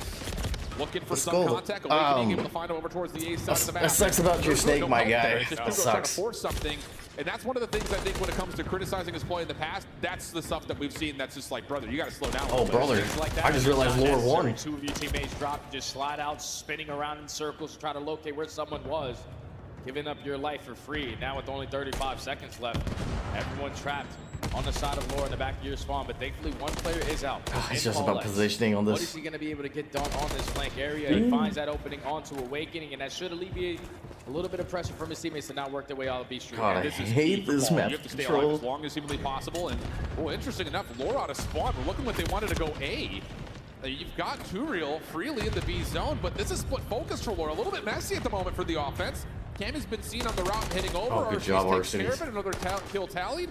But still, the focus of the offense is split, and we need to see some concentration here. Yeah, but right now, it's at least pulling. Lives are so even, too. Defense off from Omid Brooklyn. You have to commit to take down RCDs off the A, and now the double stack is here at this B point. They do have the numbers advantage. Thankfully, Yuli with the gun. He finds that kill on Prolute on 3 in a row. Second segment is in. The 3 stack is also here, but Omid Brooklyn giving it one more chop. Yeah, and the thing about this is that Brooklyn can keep good flooding over to the middle map. trade, No one's baby. watching this. The A side is completely open for the defense, but the shot's inside the point. Good for Paul. Second tick, now the third, locked in. And we're looking for 4 Oh, he total, broke his but Cammy, ankles. front side green. Impressive movement, able to track things down and get himself a double. Eventually traded out, minute 12 on the clock, and now the focus can start to move over towards A with a couple of kills coming in favor of Lore. And Lore's So able to even find the double, 12-13 doesn't RCDs matter right gains now. info onto Prolute as well. Can you put someone on the objective to put the game clock at a pause? But Paul X is too busy trying to stay alive in this corner. Everything getting invested. He was not expecting that close pause, but he walks out with the Renetti and finds that kill. Now it's a one-on-one, but he unfortunately is going to get taken down by the players coming off of the respawn. Turiel tries to make a play. He falls, and Omid Brooklyn shuts down It's that just hard. first It's so hard to make a Nearly the play on perfect this map. setup, though, for Lore Gaming, with to cut off that front windows play, but the wins are just not there. Jesus. Yuli, a great map from him, 21 and 17. Trying to hold on to the helicopter stairs. Paul from the opposite side of the map, get into work, trying to at least figure out where this defense is. Onto the zone they go. 33 seconds on the clock is what it'll stop. Contest in for Purge, who gets figured out. Turiel just runs through the entire defense. Oh, broken Able ankles. to find himself a second. Awakening and Cammy hold true, but you got a member on. Paul can stop the clock and get to work on this first take. And that help Yuli. is good from Yuli. Now the stack is over. And that's a big double. Both the players now coming Huge, off the 5-6. respawn. First segment in. No more respawns remaining for Omid Brooklyn. Purge more and Gaming, respawns. though, they combine for 2, make it Oh, 3, all no. 4 down. Lore Gaming now only have 2 players to rely on, Arcides and Turiel, but they're trapped in the back of their spawn. And the question will now be down to what does the life count look like between these two squads, because they do match that 4 ticks of progress. You So followed the map. round 5. Going to be a bit of a question here is, the fall off the map Lordy. still gives credit to a kill for the other side, and that's what it's going to come down to in terms of who gets that round 5 favor. Yeah, that might come back to bite them right there, because when a couple bullets go into your body and you jump off that map, that blesses Purge with that final one. So it's a nail biter of a game in this control. It's just, this map sucks. This map is really fucking hard. Who is going to be the team on defense to start off this round number 5? Both teams have had good looks offensively for almost winning rounds, though, especially lately. So as much as we often give a lot of advantage over to the defending side, we've seen a lot of round 5 defenses crumble. And it will be Lore Gaming on for a back-to-back offensive approach. Julian Arceus working over towards the A side of the map. Everyone else is looking for contact through B, and it's Awakening who kicks us off with first blood. 2Real's route completely It's so hard to get this on defense. No worries for this Or defense offense. to start. And I think if you're Lore, you cannot afford that split sort of push on your attacking round in this round. You want to try to extend this time early on. Give yourself a little bit more to work with. You can close out this B point, but currently have bottom pit control. All of Open Brooklyn over towards A. Thankfully, Prolo is at least able to take that one before falling. The trades are bound. Still haven't worked that objective here. Oh, Yuli just needs to hold on to this B alley. Wait, Good win from Arceus. Arceus over towards top. Pelly, does he get a second? Almost. Oh my god, he must have missed one shot. Just down to Yuli. Help is on the way. Just at least watch over his B alley. One trophy system in the zone for now. Paul, big win on the Bird. We tried to get a little bit elevated. Prolo running up towards Elevator Alley doesn't get seen at all somehow because Paul was trying to bounce away. Pistol doesn't allow him to get the second, and the defense recovers the B zone. Now 2Real just running around the middle of the map, trying to make a play happen. I guess Purge has no idea that he's going to be in that position. He's able to be blessed with a freebie. Now the players coming on spawn are finding those guys from Omen Brooklyn, roaming around their spawn. That's now 3 dead to defeat. Second segment already complete. The double stack is going to be here. It should lead to time being extended. The Giant Prolo, though, is able to sneak around the back. 2Real in trouble. Still at 150 HP, but the nades that are coming through just do not allow him to make much motion happen. Third tick being depleted. 19 plays 16, 30 seconds on the clock. Lore Gaming still fighting out of spawn. Prolo is playing out of his mind so far. Both of these respawns could not turn himself that cruise missile. Oh man, he can't keep that heli control. Right there from Lore. 3 dead in the feed with 20 seconds left. You're going to put yourself in a position again. Put the game clock out of pause. Right there, B gets captured. And Yuli's got some A zone control. He's just going to That's a lot of time, too. Get there, but Prolo bails him out. A double, able to find one on the exit, plus the player. See if they can control that map control. 15 plays 12. Defense still have the advantage in lives, but there's a minute 10 of the clock still for Lore to work with. Yeah, now if you're Omen Brooklyn, let's just slow the game down a little bit. You only have a minute left. It's going to allow Lore Gaming 1 to 2, potentially 3 opportunities to think about this objective. 13-11 in lives remaining, effective on the trades. Great shots out of Awakening. Now you're sending Cammy. Can he find a double onto Paul Lex? He's had multi-kills so far in this series, but time with only 45 seconds to go. Lore only have 8 lives remaining. Yeah, they need to be efficient here in this next approach. Cammy still knows that Paul's nearby. Big win, and now the focus over Brooklyn can start to look over the cross side of the map. But 2Real a route around the back. Good rotation. Oh no, he gets caught. See the player in the window. So now in Brooklyn, looking good for the defense. 10v4 situation. Yuli's shots were close to finding the kill on Awakening, but now Cammy's in your spawn, and the clock is really forcing the issue for Lore. Just down to 1. A bit Brooklyn. God, good what? to take the edge Okay, of the don't get me series, wrong. and I that's think the this case map with the set's final been double garbage. Prolo. The map set's awful. I mean, if you look at it, like, look at it. I mean, we got real hardpoint, which, don't get me wrong, that's a great start. High rise, back-to-back high rises, surge, and control. Now we're getting Karachi hardpoint next. Come on, man. I mean, like, don't get me wrong. This, like, I'm going off of like what people are saying on this tweet, but people, like, let's be honest. I don't think I've ever seen a worse set of maps other than Rio. It's they're thinking too macro, too zoomed out to where I want to play. It's not a good one. It's definitely not a good map set. And then we win our offense completely when instead maybe we should just be focusing on let's just get the extra time first.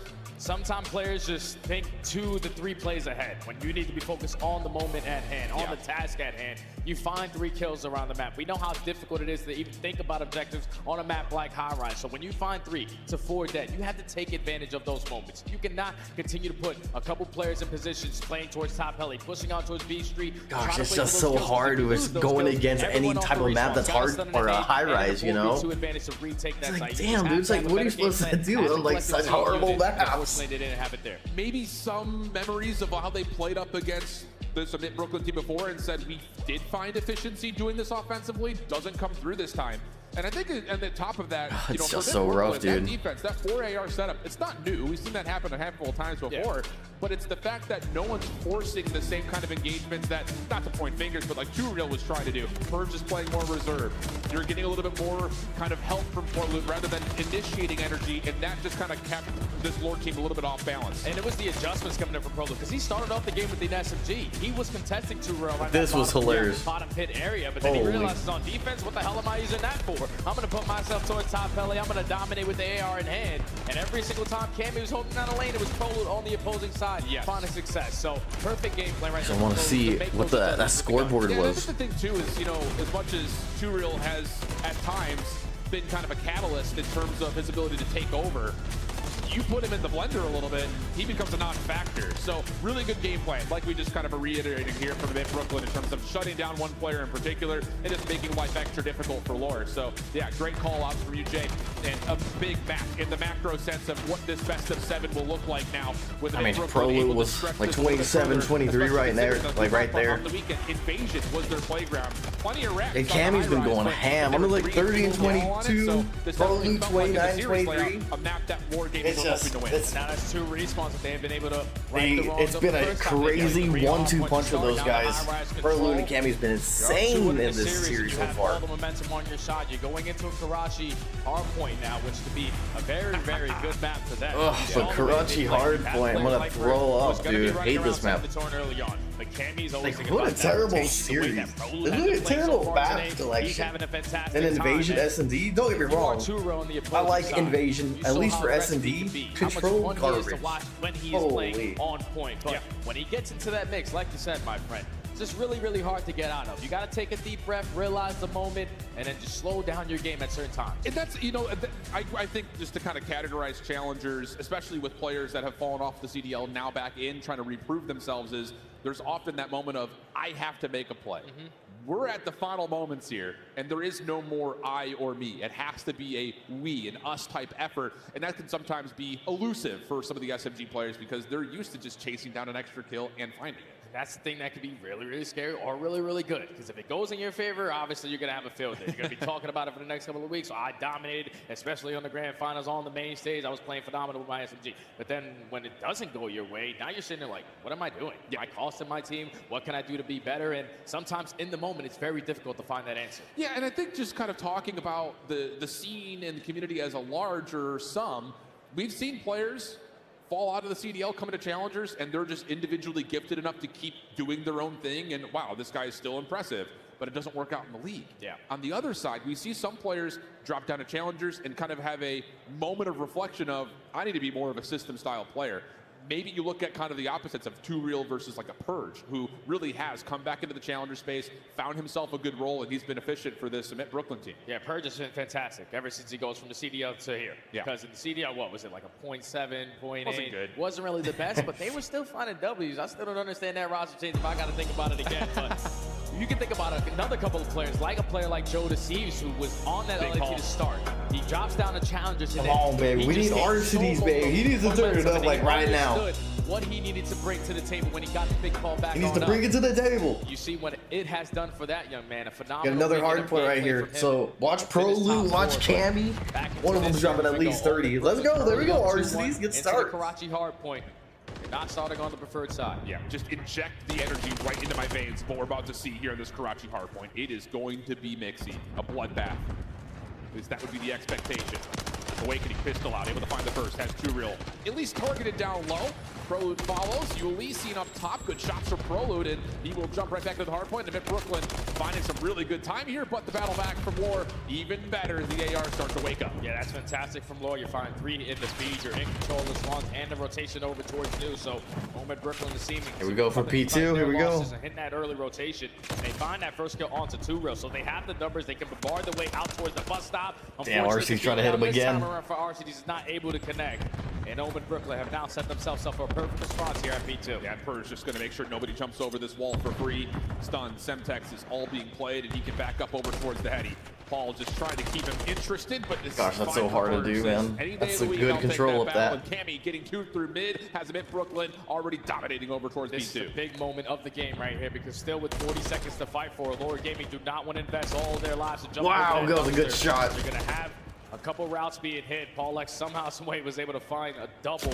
Oh, Pro got hit in the face. And yet to contest in towards Cafe. It's already gone. Is seeming like they're just going to give this one up for free. I mean, look at Cammy, 4-1. Chalk and rotate at 45 seconds. I mean, just the still early though. That Brooklyn had, especially Awakening playing up top on AC like that, just never gave Lord a Here we chance go, to kind of battle P3. back in. So a couple of good kills on rotation here, but you have to be essentially just as perfect as a mid Brooklyn were if you want to get this thing back to level terms. And I guess they already sniffed out the positioning of Pro Loot. They're trying to isolate Ooh, onto him. Pro Loot's hiding in the bushes. All right, there goes the communication.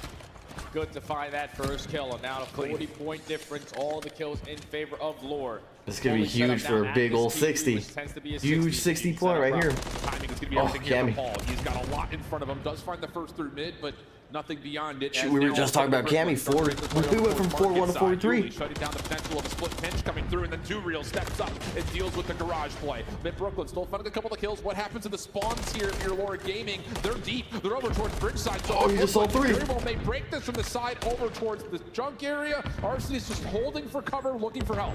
Just trying to stay alive.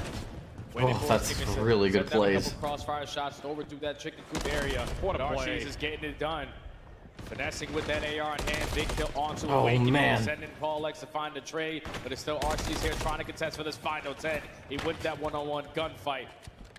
Remaining time in favor of Lore, right back into this game. That's making lemonade out of lemons right there if you're Lore Gaming. That was the worst possible situation, spawning over. Cammy still has a 2.0 KD though. Huge heads up play from Arcides to get this thing back to neutral. Over towards the new hard point we go. Early time. Oh, we for got him Paul. stunned. Tries to stay on He the hard lost point. him. The rest of the battle happening over the middle of the map, and Yuli able to track down Pro Loot, gives Lore Gaming a more comfortable setup. They're able to take the lead, and even with Omen Brooklyn putting himself in great Gotta power. keep Cammy on check. They're just soaking up all this hill time. Wow. A lot of presence around the middle of the map. Finally, Awakening is able to find a kill. But this has been a perfect P4 to start. 30 uncontested seconds. You cannot give up the sound of your Omen. We do not often see that happen.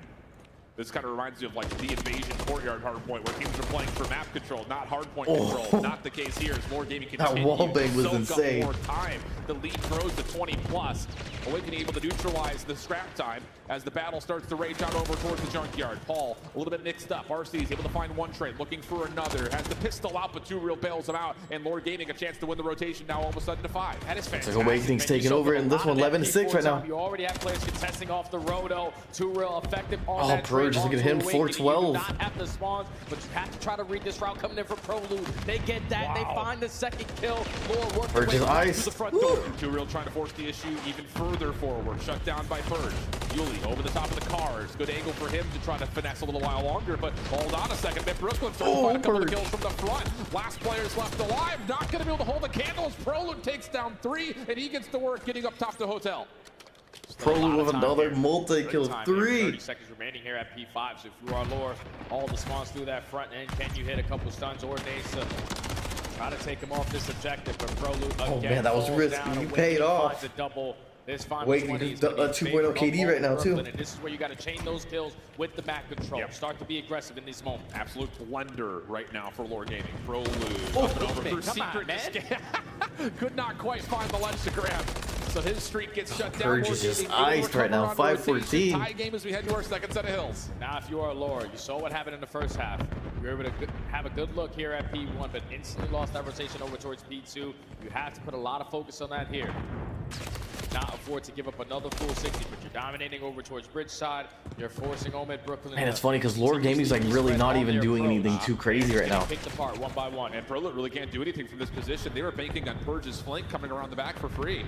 Doesn't happen. Arcides gets lost track of somehow as Prolud tried to really kind of get over towards Barrel Alley. Good shot. Nice clear from Cammy. Neutralizes the time on the hard point for now, but Lore Gaming still have a very preferable setup.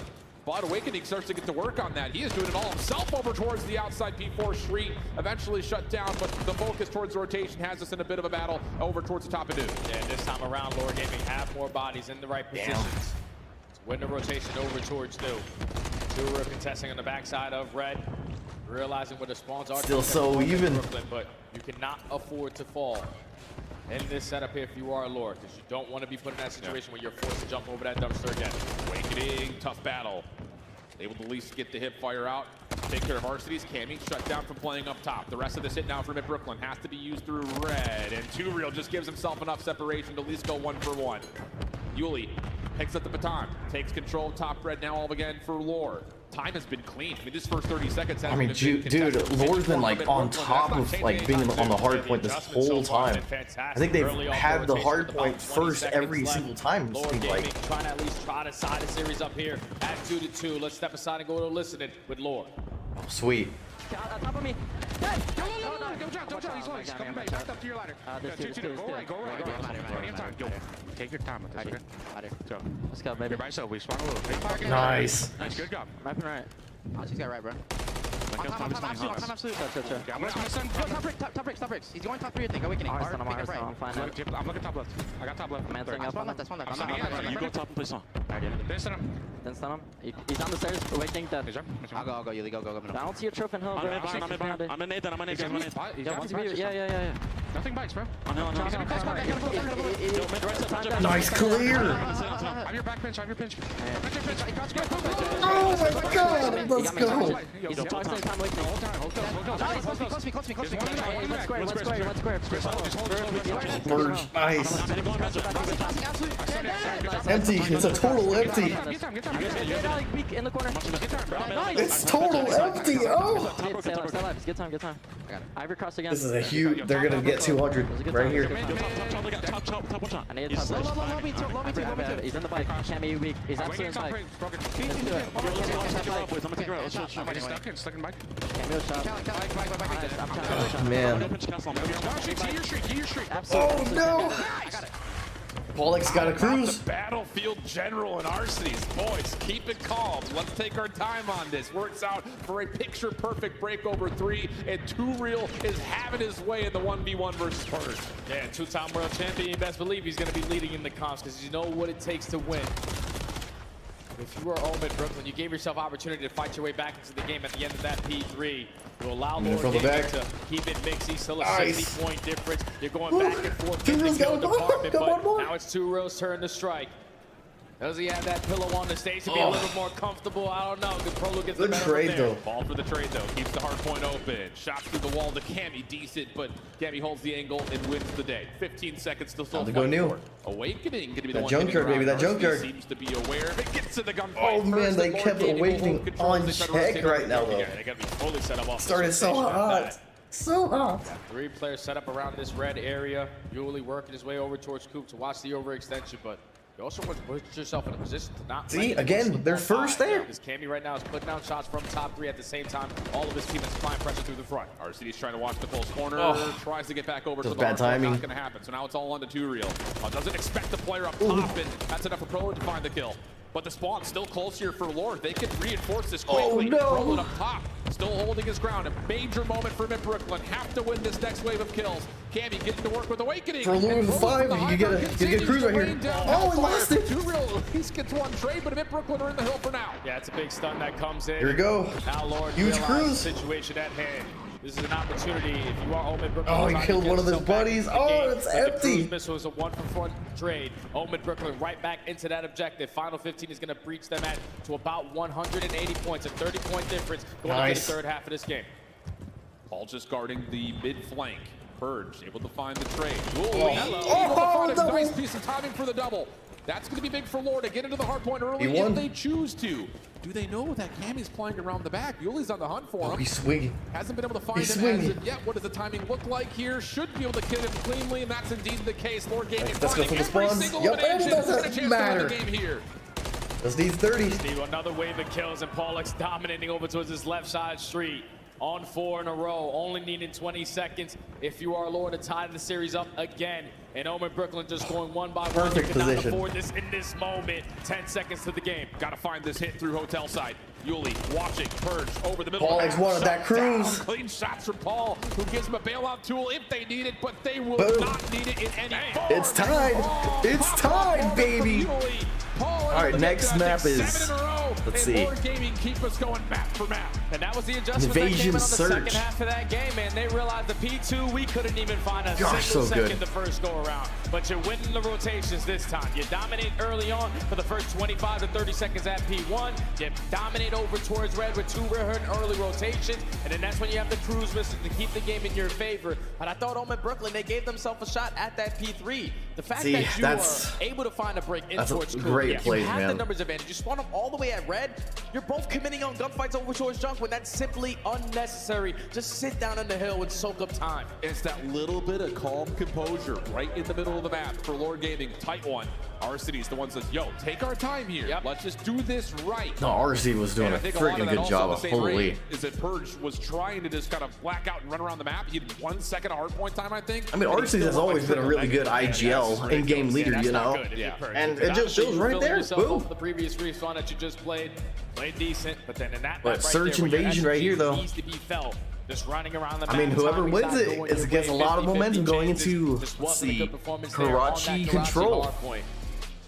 So the series all tied up at 2. I mean, shoot. Prolu had Look at multiple Paul X opportunities. I feel like 2920, multiple Awakening challenges, but players find 2620 themselves though. on 5 streaks, they are always dropping. They don't really play their life. Prolu at least had an opportunity in the last map to do it, but if he would have picked it up in that final moment, when that stun comes in and Tura finds that kill, probably. I mean, it just felt like Lord Gaming was always on the point every time. First place. First every time. 1-2, and then again, that break on P3. Especially when, like, the second set of the second P1, it was over. Able to recover. So we They get a just knew what they were 2-2 doing. count, Like, look which, at, like, of they course, just did a the really best good of job, seven you know. guarantees us 6 total maps. We've got the Invasion, Search and Destroy coming up next. Neither team has played this map this weekend, and then the Karachi. I'm gonna use the map from up here right back before this Guaranteed Invasion good Search. things Again for the side of Lord Gaming. The Search and Destroy, this one might be it right here, though. Whoever takes this Search and Destroy, obviously momentum's going to be on their side, but you put yourself at game point, at match point. We know what Yuli and Tura love to do, show a lot of presence in towards Broken. Same thing could be set for Purge and Prolu. Yep. So this one's going to be a mixie. This Search and Destroy is everything for this series. It's going to be a really interesting one. Heck of a way to start off our Championship Sunday, setting up the stage for what will eventually be Optic taking on New York for a second time. But we have to crown a champion first. We've got the Challengers Grand Finals continuing on the backside of the break. Play like a pro. Scuff, the official controller of the Call of Duty League. Visit scuffgaming.com for all your gaming needs. The Champs Tracer Pack is available now. The bundle includes the Reaper Operator skin, Ripper Weapon Blueprint, Death Stare Weapon Blueprint, Cuts Deep Charm, 2 calling cards, 2 emblems, and 2 weapon stickers. Use these items in both Call of Duty Modern Warfare 3 and Call of Duty Warzone. Available in store now using Call of Duty points. The Call of Duty League is brought to you by Monster Energy, the official energy drink of the CDL.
Green wall.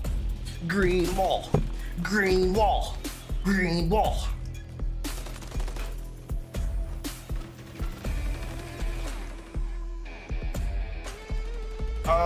What I miss? The series is tied between the challengers, Omed and the lore.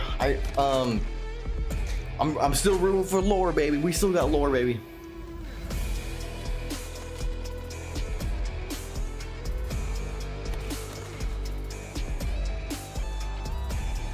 I was just looking at Twitter. So Lore Gaming, they qualified for the World Cup in where is it at? In the UAE for the Esports World Cup. So Lore Gaming will also be competing for like the millions of dollars. So that's like super cool.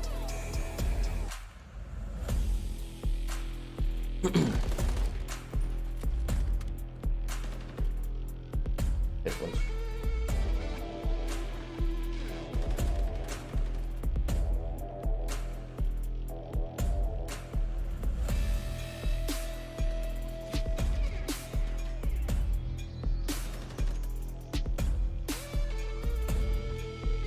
so funny enough, I really don't know much about who is in that Esports World Cup. Like, I really don't know what's been going on, like, or how it even works, really. Challengers Championship, and whew, what a series we've had to this point, a best of 7 affair. It feels weird to say this. I was just kind of thinking about this in my head. Outside of the reverse sweep that Lore Gaming had earlier this year versus FaZe Black, we've had wipe-throughs on just about every single Challengers Grand Final stage.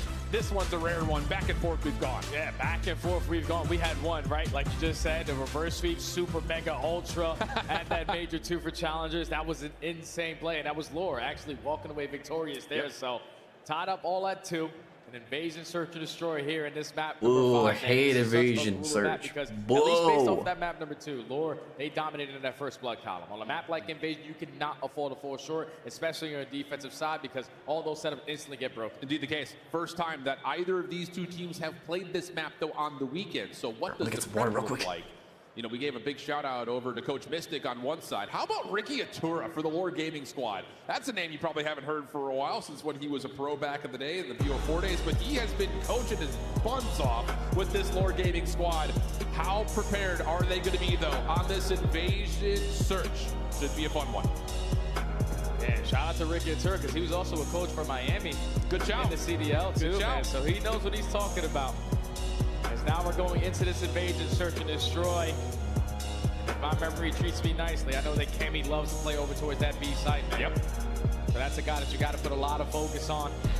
Because usually finding success at that A point is going to be very, very difficult, because there's so many different corners you got to check. The other person on Lore Gaming side you need to keep your eye on is 2Real, who often loves to get up to top broken, but sometimes likes to play an AR over the top of the A site. So that is going to give you a lot of indication in terms of what Lore Gaming want to do with their defensive setup. And in this one, it's actually Yuli who's kind of threatening a little bit further forward, as Paul had been seen topside tank. There, Yuli already puts himself in a position towards broken. Trying to assist Paul Lex, but he gives up his positioning now. So how do Lore decide to play this? Going to try to isolate onto Yuli, just throwing the shoulders, keeping that at bay, is allowing him to get out with his life. He confirms information that there are players nearby, so not only does he stay safe, but he can maybe even help this defense make a decision in terms of what they want to do. Nate being cooked up here, that's decently placed, but doesn't fully connect onto anyone for major damage. Just a little bit of chip hit markers here and there. Crossing angle 2Real with an SMG taking that battle. Odd to say the least, but at least a trade is going to be stay 3v3. It's a confident young man right there, but those are the gunfights you don't really want to commit on. Now with a 3v3 scenario, 25 seconds left. Look at the play coming in from I hate this fucking map. This map sucks. Optic and FaZe are going 2, I think. Ultra and New York are going 2. But look how fast Lore are going to respond. Oh, huge first kill from Purge. Cammy trying to stick for the plant, not going to be able to get it off though. As I'm just more happy that can he find the last contestant? There's another is already on the way out. not series, like championship of MW3. Like, don't get me wrong, I hate the fucking maps, but hopefully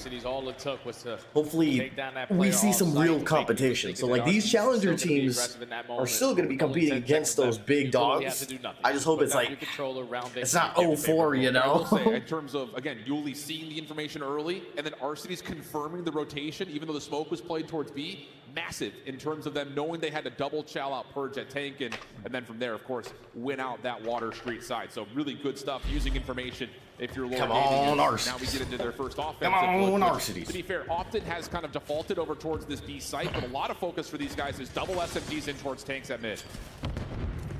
Right now, they were watching that crossover towards B, realizing that no one pushes in towards Broken, but early presence for a moment in towards the mid cafe. Is Purge going to die to a car bomb? No, he's able to stay alive, but look at the positioning Yuli was able to take away. Yeah, this is what I'm talking about. Oh, that's These a four crazy SMGs spot love to from try to get Purge. into the mix up and early, close towards mid-map. Trades are decent, though, able to kind of stabilize their defense a touch.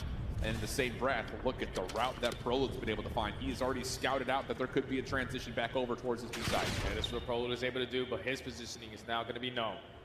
So if you are too real, got to play it slow off this wrap on the backside of bottom blue. 35 seconds to go. Eventually, we got to work either one of these sides. They saw Prolude for a moment, so this is all about, do they actually Prolude's playing try to real isolate slow. and find this kill? Prolude's just playing a 1-for-1 spot. A couple of shots come through. That's enough to get Prolude activated to play topside blue. Timing, everything here. Paul X caught. Shots returned. Oh, he has didn't to back off finish. in the same breath. Just a trash can at these maps, dude. I do hate these maps. These maps are ass. 1v2. He has the info onto Paul X, but now you just want to continue to run around this blue area. Keep Cammy away from that site, because Too Real is going to be the safety net. He's just going to give up on this gunfight versus Paul. He realizes he's going to waste a lot of time trying to find that kill. He's going to work over towards B, but repositioning from Lore going to be too strong. Yeah, Lore just checking corners, looking for info. Too Real will now see the cross. That's enough for Paul to start to make his move. Cammy trying to make something happen out of nothing, essentially, and it's just shoulders from Too Real. Gotta rally, gotta rally. Sticking for the defuse. Kill also knocked up through a really Let's go, solid start Lore. for Lore. Let's go, Lore. Nah, but I'll be honest, I am a trash can at these maps. His life, man. The fact that Prolude gets the jump It's on like, from top I went blue, from high doesn't diamond commit to on the like gunfight. almost crim in Modern Warfare 2. The way that Paul was able to finesse And around basically that got kill. high plat in this The fact that he's fucking able to find that in this kill eventually. Modern Warfare 3 Basically locks lifeline. up the round. I just don't know. Lord now up to Maybe I'm ass. Just stick to Warzone, you know. Up in the first blood column. But they're just making these mid-game adjustments look really easy for them. Yeah, absolutely the case. And I think the thing about it is map control has largely, to this point, gone the way of what Lore wants. Ladies and gentlemen, it's really hot outside. Drink water. That continues to be the way that it goes, as Oh. really, once again, trying to play Please. over through dark side. That's No. a smoke out, but he does get It's like named. 113 in Still trying to Phoenix make right the now. Transition over towards Broken. Paul still playing topside tank. Too Real watching the crossover through mid. That's why they're getting invested. How much time this time around does Omid Brooklyn commit? Slowly working their way up. I'll probably be over in AZ Players now. in September. Oh, no way. That's sweet. He's going to gain all that info. I'm gonna go alongside visit Too Real, Price. setting up a Let's go. crossfire, but Just looks like Too Real's trying to Look get aggressive around. on that right side. Oh, He's been seen, we'll get something going. Go to the bars or something. That's exactly what Purge is trying to do. Maybe a little bit laborious, trying to get over towards it. Too Real able to get back to take some shots, but it's a tough battle. And how about Yuli? Just enough time killed off the clock for Yuli to come back to the play. Too much distraction. What about you, G? So it's a 2v4, just 35 seconds to the clock. It should be after this. Grenade gonna go down. You know how the one-ways get down, and that's Prolude finding Too Real for that kill. Now with 25 seconds to go, still man advantage in favor of Lore. You gain the info that the So are players challengers at like where they're doing their shit right now too, or is this a different Awakening location? wants Yeah, it's the same location. You stand no chance. Lore Gaming. So what I was talking about with G, I mean, a lot of focus pulled so back towards the Lore bottom. Gaming, I don't know Has this about moment. Omit Brooklyn, Pistol but shots Lore don't Gaming quite will be land. He also would have had to deal competing with a second member for what it's in the worth, Middle but East still, Pro did his against job by like keeping the all COD League focus on the bomb teams site. Just the kills for were the not millions of there. They dollars needed that they now have 3-0 for that tournament. Quickly for Lore Gaming. Need to see something here for a bit. And that's 2 times now for The Lore's Esports defense, World where World they're Cup? instantly making that adjustment, realizing when the pressure is coming in, and absolutely sending it around that mid tank. Yeah. When you're playing in Razor Search and Destroy, specifically on the defensive side, that mid tank is so important. Continuously hold down that position because it cuts up a majority of the map. So Lore back on the attack. Yola with the SMG in hand, trying to show a little presence over towards B, but he's got a guy right next to him. Yeah, and Arcity's, I don't know if he's seen the cross onto Prolude, but if they can push him off this angle, I wouldn't be surprised to see Yuli try to bait out some sort of a fake smoke through B and then re-wrap this again, right back to Too Real's direction at mid. Looks like that's going to be the idea. Smoke still being held onto, though, so it's going to be a door pop. Purge in position. Awakening also watching the cross. Trophy system keeps it play safe, and Purge will find first blood. Almost gets a second. but it's still a 3v4. 33 HP, Fred's able to stay alive, so Omen Brooklyn find the first blow, but Too pushes aggressively up the water street with the bomb in hand. Usually do not see plays like that, and he's continuing on that route. I mean, he's a maniac play. Arseny's able to find Cammy trying to play recovery, and now all of a sudden the B site's wide open. Arseny's watching the crosshair DVD. Shots out to Pro to push him off the angle. Bomb going down for the plant. Arseny's hot. 4-1. Set up for right screen. Get your trophies down. Can't believe he actually got away. Set up the ideal setup. One playing over towards this construction site. This is big. If Lord Gaming gets this, at least gets this round, it's a 2-1. Prolu slides on in. First blood, 2v2. Double hit was decent, but Arceus on the cross, able to tally up onto Awakening. Arceus can find him on this mid cross. It's over. Has to get on the reset, and Arceus tracks back over towards Palace Wall.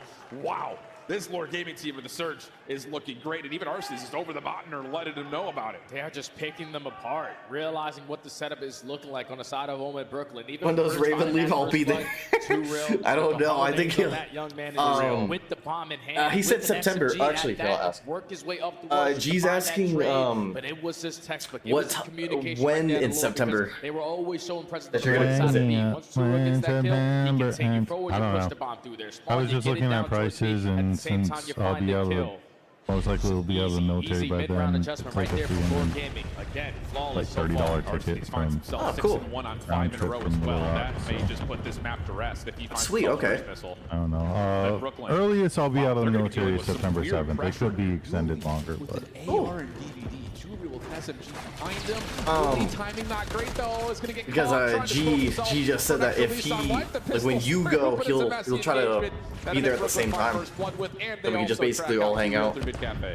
Now in the 2v4, like in Arizona. Himself in a heavy man advantage. Yeah. Have mid tank control. What up, Mina? Yo, what's up? Are you playing, competing, or hosting? I'm just hosting. I'm just enjoying myself. More of like the dates and stuff. Getting kill number 6. Yeah, that'd be cool. Like if G could come up too, that'd be sweet too. Tries to force something. Whole TXP gang up here. Gets dealt with. Prelude has also been seen at mid map.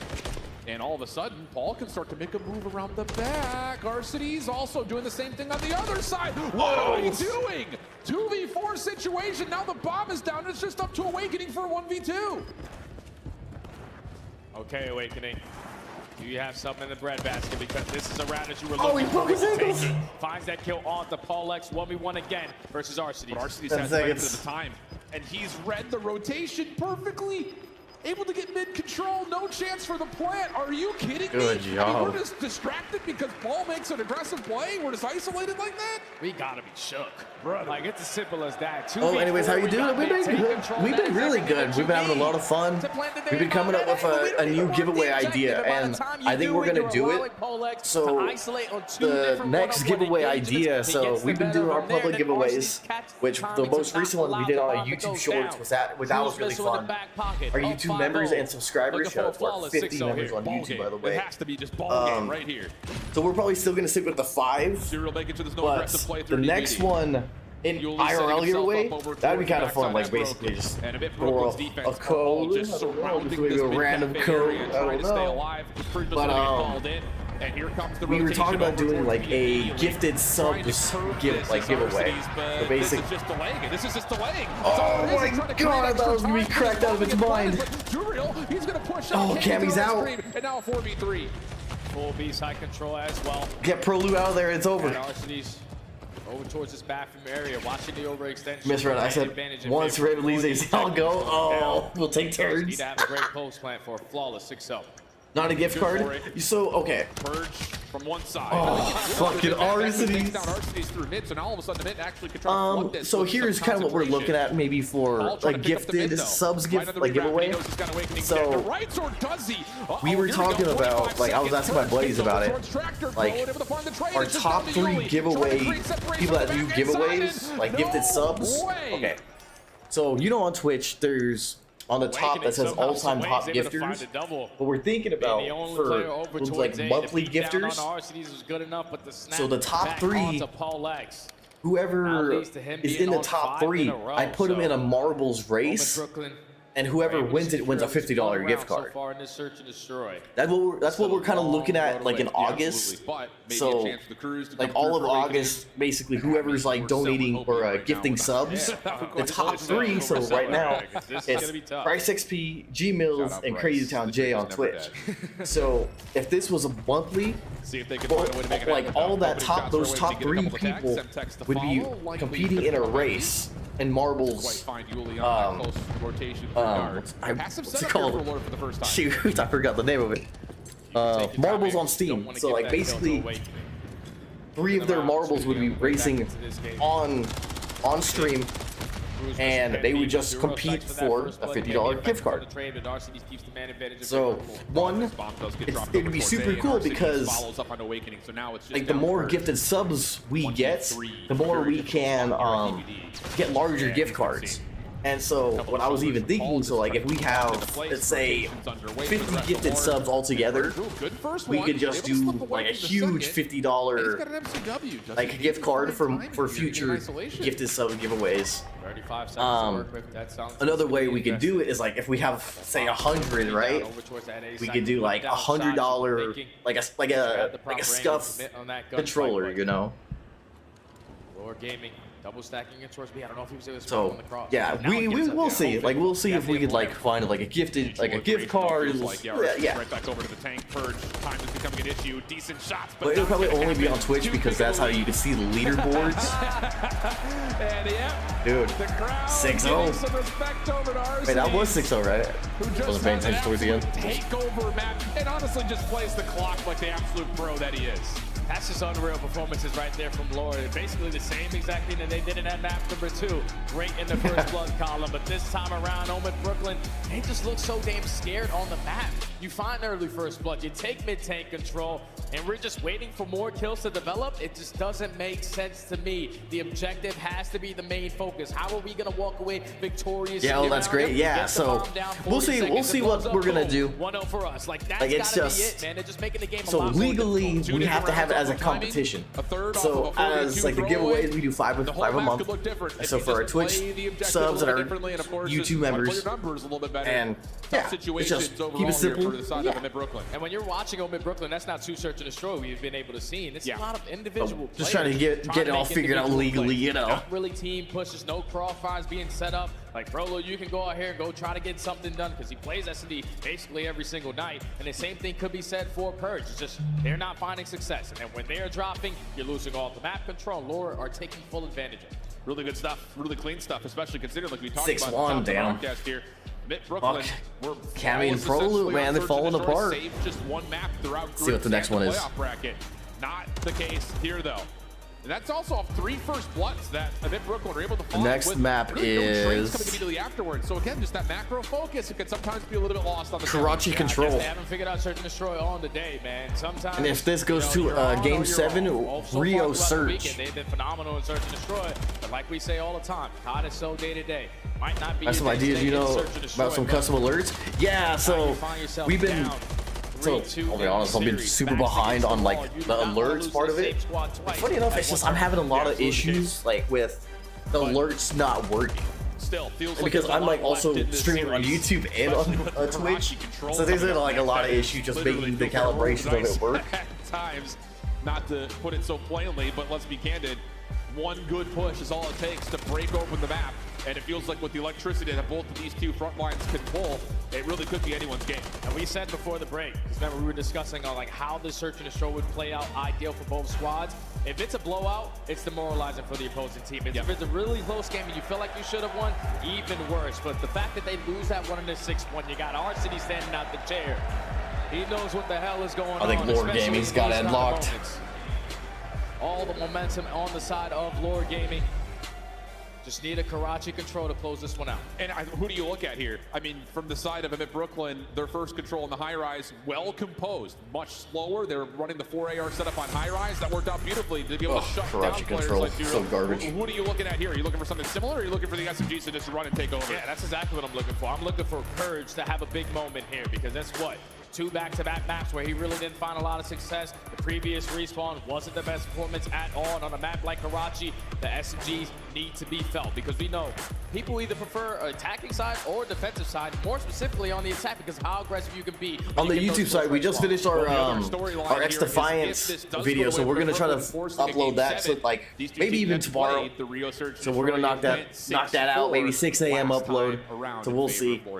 YouTube members get it 24 hours early, so I'm gonna try to upload it here soon. This entire series may not just get what's the issue? It's just like I said, it's just a calibration of it. So we could but it's okay, I can fix it. Here today, which it's honestly such a simple fix. What, a total of 16 maps potentially on the cards here. So far we're going into map number 6, so it's going to be a good day of Call of Duty. We said it before the series even started. You guys got to lock into your chest, get your popcorn, be ready. No, but I appreciate it, Amina. I really do appreciate it, though. Buffet line worth of meals here today, whether that be breakfast, lunch, dinner. I'm down. I'm down. I'm hungry now. Yeah. Looks like our players are about ready to go here. Fist bumps are out. Monster being sipped on because, of course, it is. And that means that Karachi Control is about ready to go here for us. Can this be where it all comes to an end? We've talked about the side of Lord Gaming. Their control holds a major advantage on this overall series because they took away Amit Brooklyn's best control map. But that didn't make a difference on the high rise. Can they find a way to close it out here with Karachi Control? We're loaded in. We're locked in. Let's get it on. Amit Brooklyn backs against the I've been having a lot of fun just watching this. This is fun. I can't believe I haven't done this more. But none more important than this. Keep your dreams alive to try to force this game number 7. It's going to be Lore on the defensive side early on. If you're on with Brooklyn, try to have early success, at least around that mid-map. Oh, Too Real just completely paused on this route, double stunned over towards this backside B alien.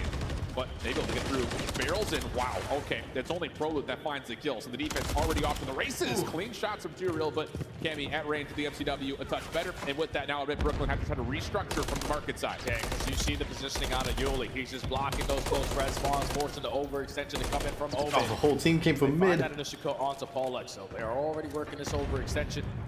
You have players putting the game clock at a pause, and that first segment is going to come in. And Raids are bound around that middle of the map, but the power position still in favor of Lore. Here to contest. Yeah, great timing on the route from Yuli, making the move through Junk. Too Real will fill the gap, make his presence now known over towards Junkyard side. As Brooklyn are having a real tough time finding any real zone of control around this A point.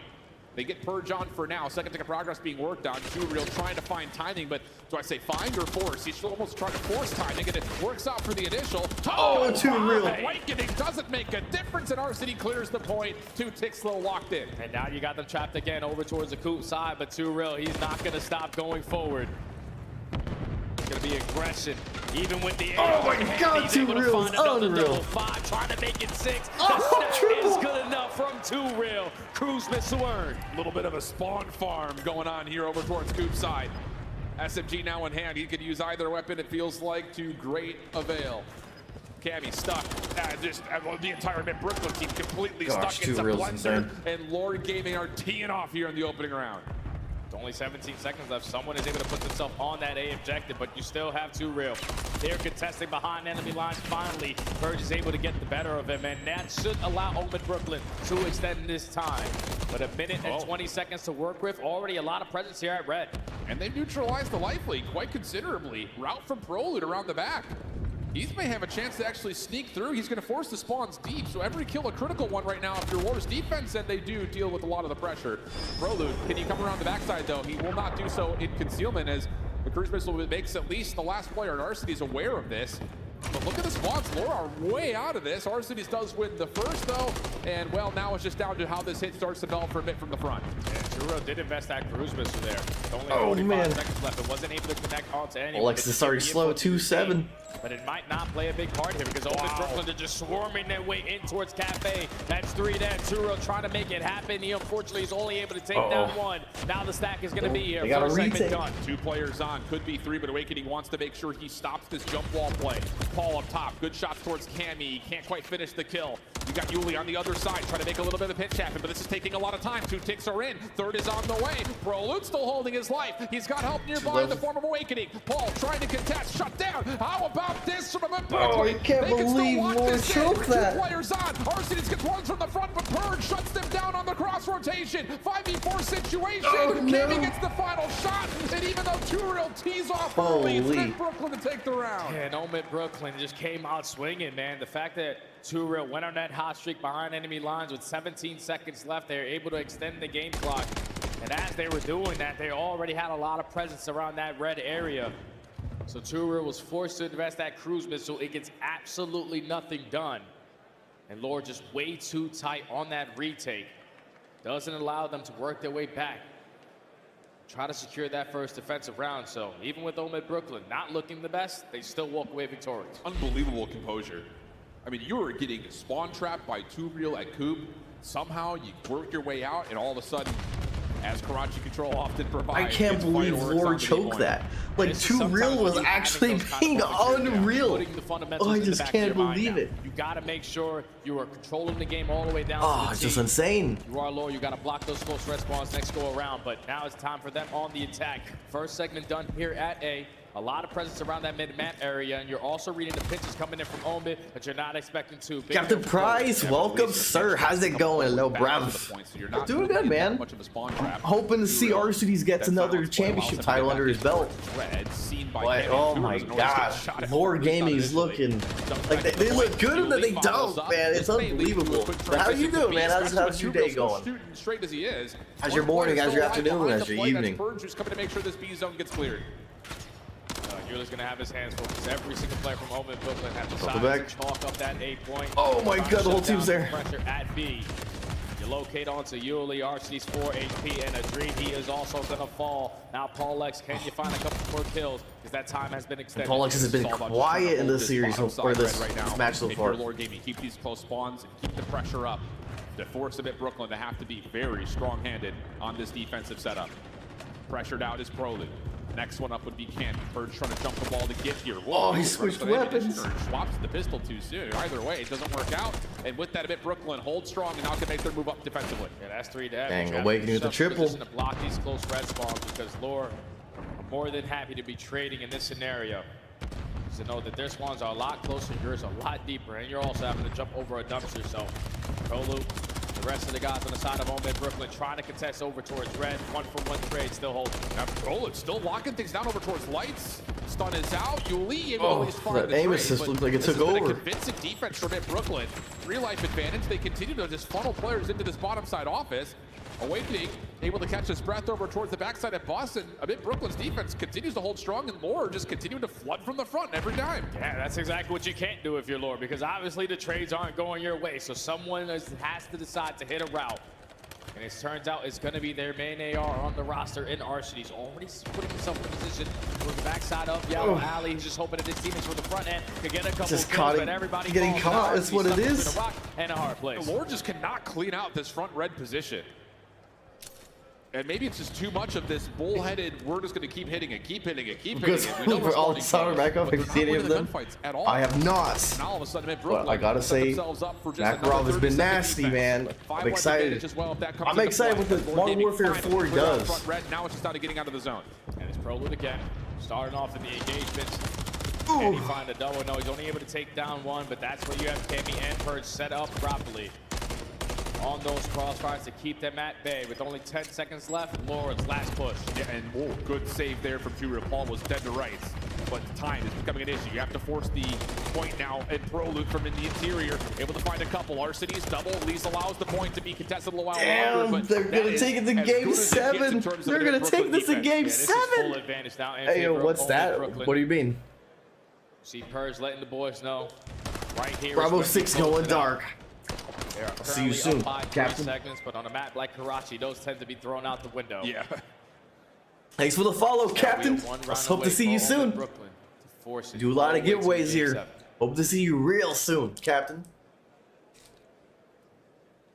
Anything up the sleeve here to try to do something crazy? Gotta fill my bottle, my gallon. Put the pressure on early? No? Nah, I think you just got to do the fundamental part correctly if you are Omid. Yeah, all is said. Saw said this. Think about being, well, opening nades over towards that outside street. It's one of the villains in the Modern Warfare series. Third for free. All looking to be scouted out, but instead it's honestly really underrated. Honestly. Off the angle.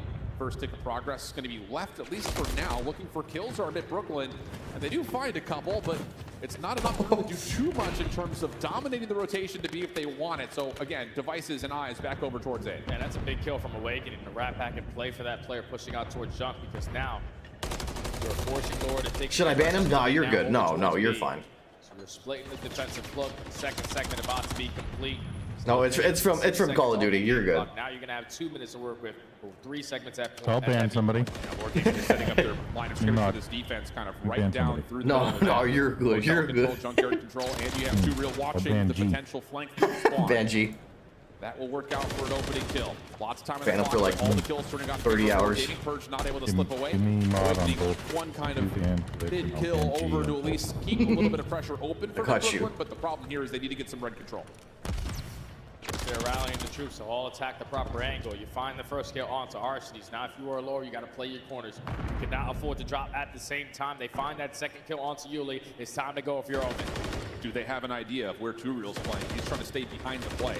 They know that there's a player up top on AC, and now Two-Real jumps into the action. First 2 kills are good.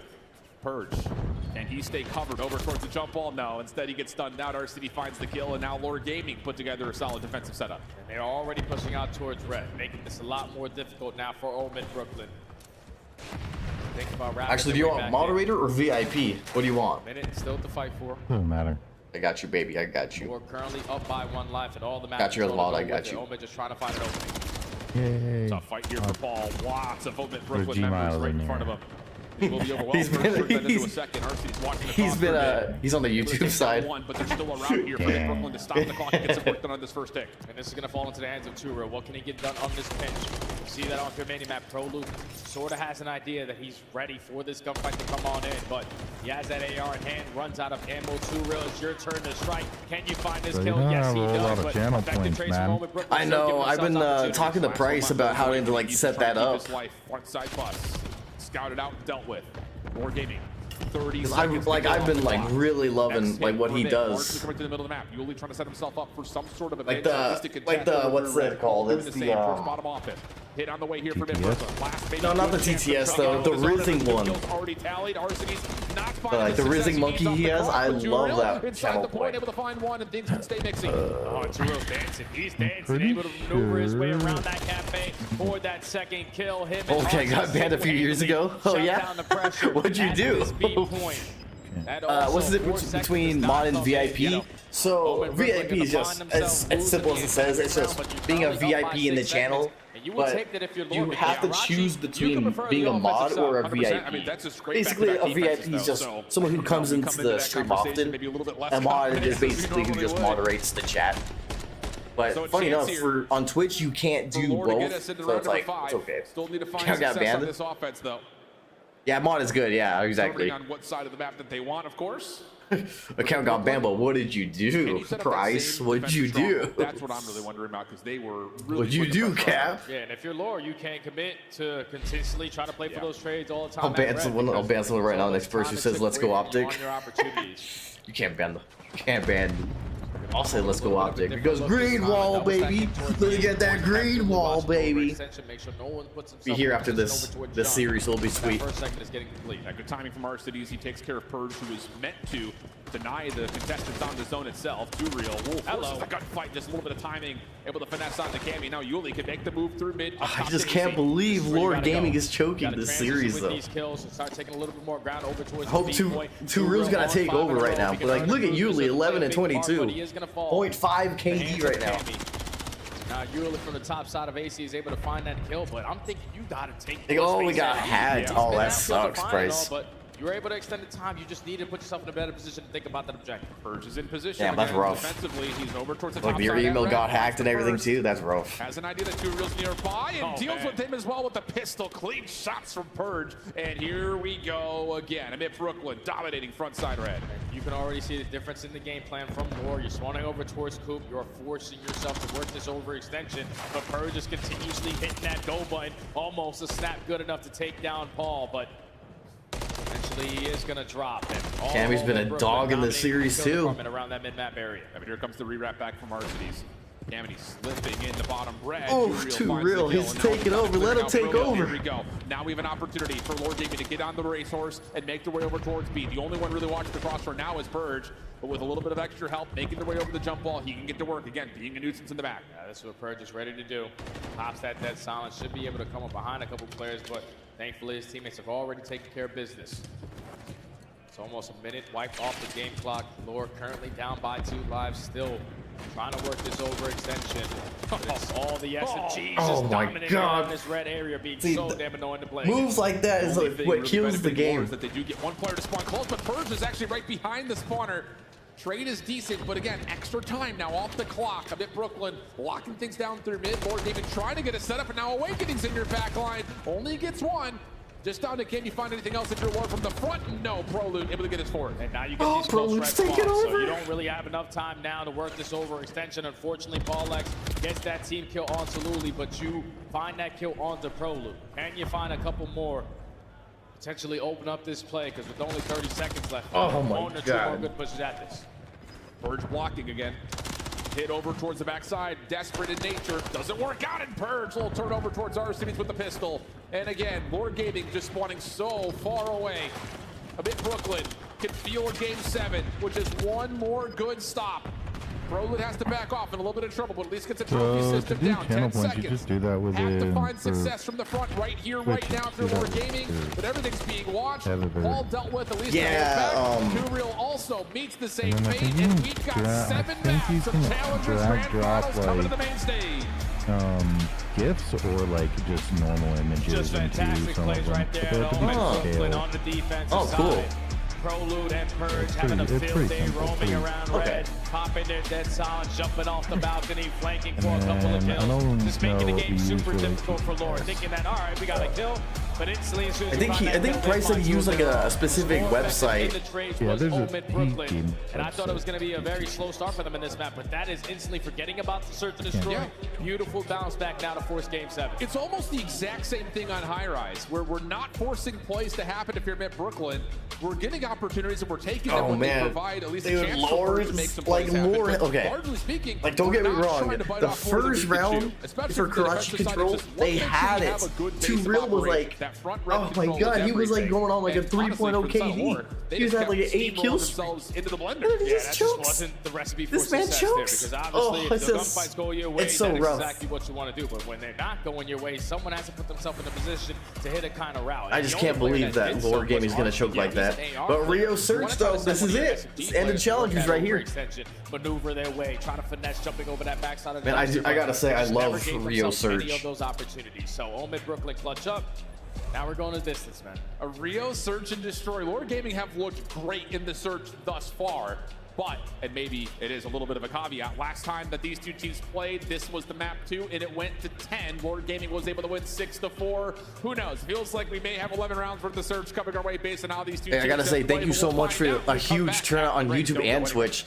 For the poll on YouTube, we have 15 votes, 87% Optic, 13% Sublighter, so you already know this is an Optic stream, baby. Let's go. Call of Duty League So big shout out to everybody so far. It's been a really fun stream. We're only 2 hours in, and the Optic series hasn't even begun yet. That's best of 9.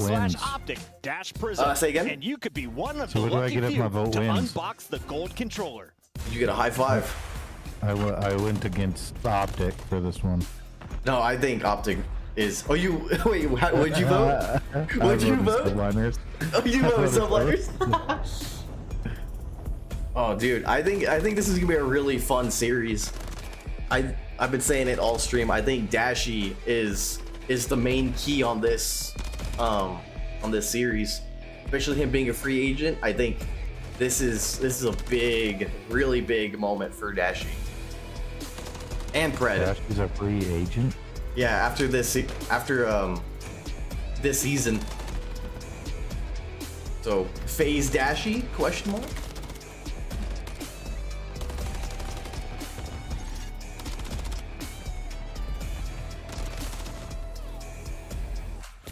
What do you think, G? Phase Dashy?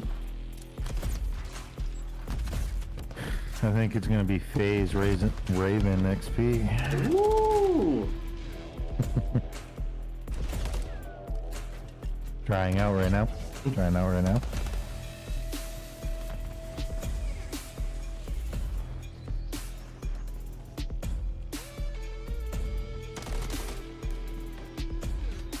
Well, did you see like the new setup of how the COD League's gonna be?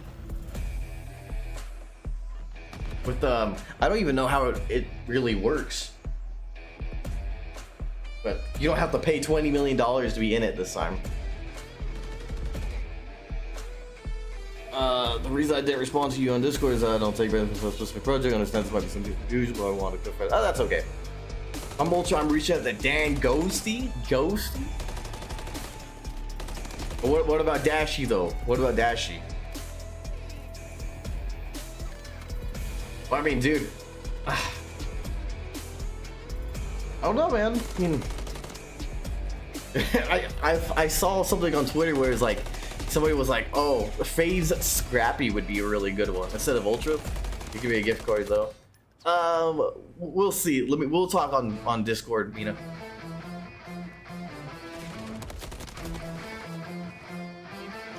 Because with being in LLC, I gotta take my own precautions, and then so on and so forth. Too expensive? Oh, you think so? I mean, let's be honest. I do agree, but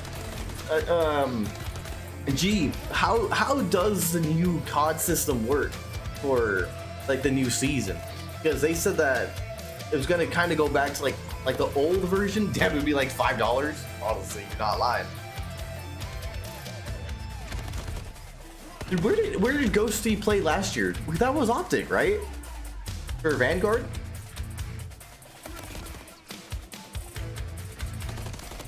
Yeah, Texas versus New York after this game. It'll be huge. Scrap would never team with draw. Dude, oh man, with his girl or whatever. I mean, just sure off. Unless if Draza gets dropped, well, there's no way.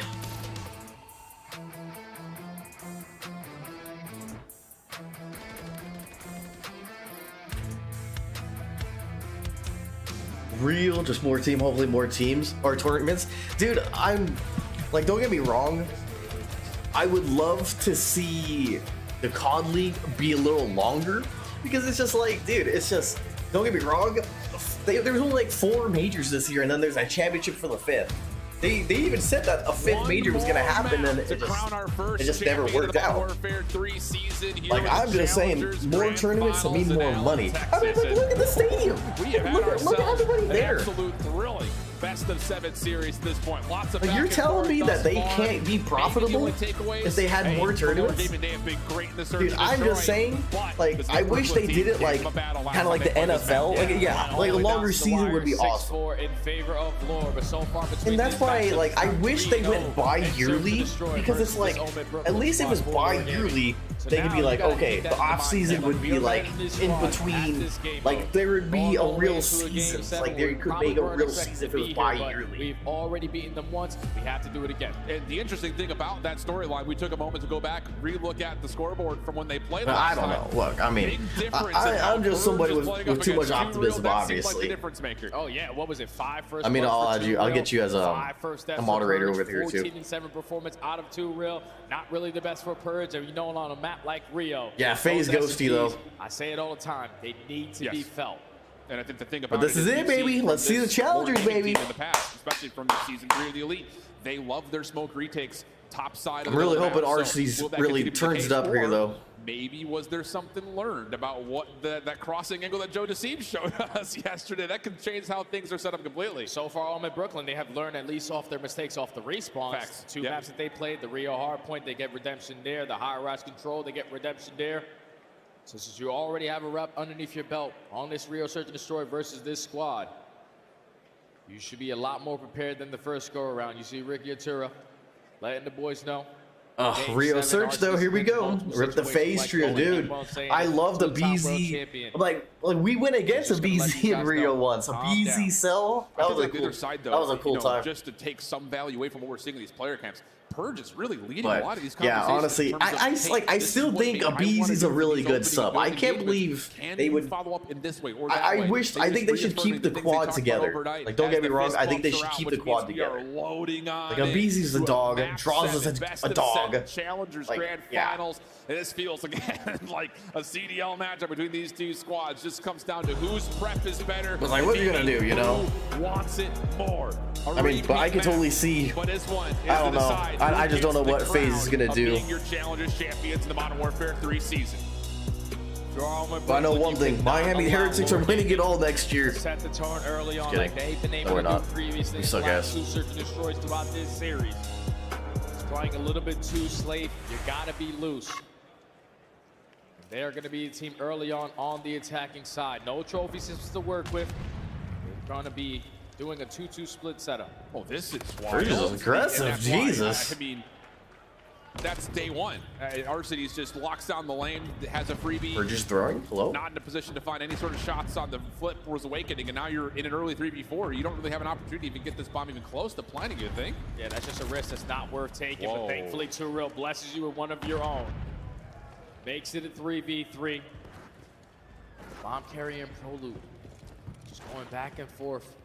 The Call of Duty time are going to come back to bite them, but no, all of Lore is rallying the troops. They're going to attack. Oh, but look at this. There's a lot of slide noise being heard by Mid Brooklyn. They're trying to isolate to see if Yuli's still outside by the bridges. He's not. Yeah, he barely got away. Mid Brooklyn may have to commit to the full wrap here. Cammy in trouble through U-Haul. And oh, no shots, way. Not enough. Awakening off the pinch pistol off for the first. Looking for a second. RC is safe in the corner. And the follow-up is enough. As the double come hit comes through, on, Lord. This is it right round. here. Just a mid-round adjustments too fast from Lore Gaming, just like that invasion, search, and destroy. They read where the pressure's coming in. They said, screw all the one-on-one gunfights. We're all going together. They found the initial 2 kills, put it into a 2v1, and even with a team kill coming in, Awakening not able to secure that gunfight versus Arcities.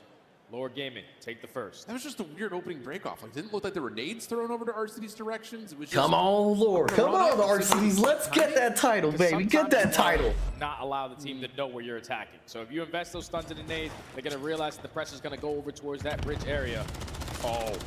Oh my God, Prolude got away. Blocks one in place. Too Real nearly able to get the first blood. Follow-up nades also finding damage, but no commitment off of those connections, at least as of yet. Purge finds the first. Yuli looking for the trade, but it eludes him. Now he's in a little bit of trouble. Just trying to keep his life over towards bridge. The reset's in. Paul trying to watch the cross. No way! Oh my God! No shot! Alrighty. Well, calm down, Dallas. It's fine. Bro, Figure it out. that's COD for you right there. No cruise That missiles is earned. COD. Obviously, that's got to be demoralizing. That was about to get crazy. That's Call of Duty for you right there. Unbelievable. Dude, COD is garbage. They can't even fucking fix the server for the championships, dude. Get out of here. I don't think that really changes. Oh, they're terrible. I mean, again, we're going to come back into absolutely garbage. One opening exchange there in round number 2. Only real difference is trophy systems is really where we're at. So, dude, Call of Duty is garbage. That's fair. Yep. See, with those trophy systems, you can get aggressive through top mid, try to instantly work that objective. And they had a lot of top mid control in that previous round, but up 1-0. Don't let unbelievable Call of Duty. It's okay. We'll spawn back right back in. And I think it's maybe a little bit interesting. You know, Call of Duty server just crashed on the Challengers. CDL playoffs that are happening. We've seen a lot more focus kind of coming over towards the outside portions. Unbelievable. That hasn't really been so stupid. So bad. The thing about it, really the difference between the teams you're seeing on stage now versus those you're about to see is that these rosters are more recently formed. They don't have the extended amount of time to deep dive into their playbooks. So it often feels kind of like the first and second layer of the cake, so to speak. Do we see someone try to pull something crazy, learning something from what the CDL have done in the last 48 hours? Well, I would hope that we get to see that because all this non-stop pressure through top mid, retaking through smoke grenades is not really a consistent way of finding success. So slowing down the game, spreading map a little bit. Players like RC's realizes those kind of opportunities where he can be the island player, shuts down the lane. He finds that first blood, watching over on the left side by himself. Yeah. So he understands like what the openings are. It's just Dude, you got to figure it out. Call of Duty, man. That shows you how unbelievable these servers are. They're playing on your Wi-Fi pack. Dude, I'm waiting for my Wi-Fi to crash. Call of Duty's crashed before mine did. So that Battlefield General role has really... Shout out to CenturyLink for being garbage. Wi-Fi issues, dude. I mean, we've gotten good information. The worst out of all of us.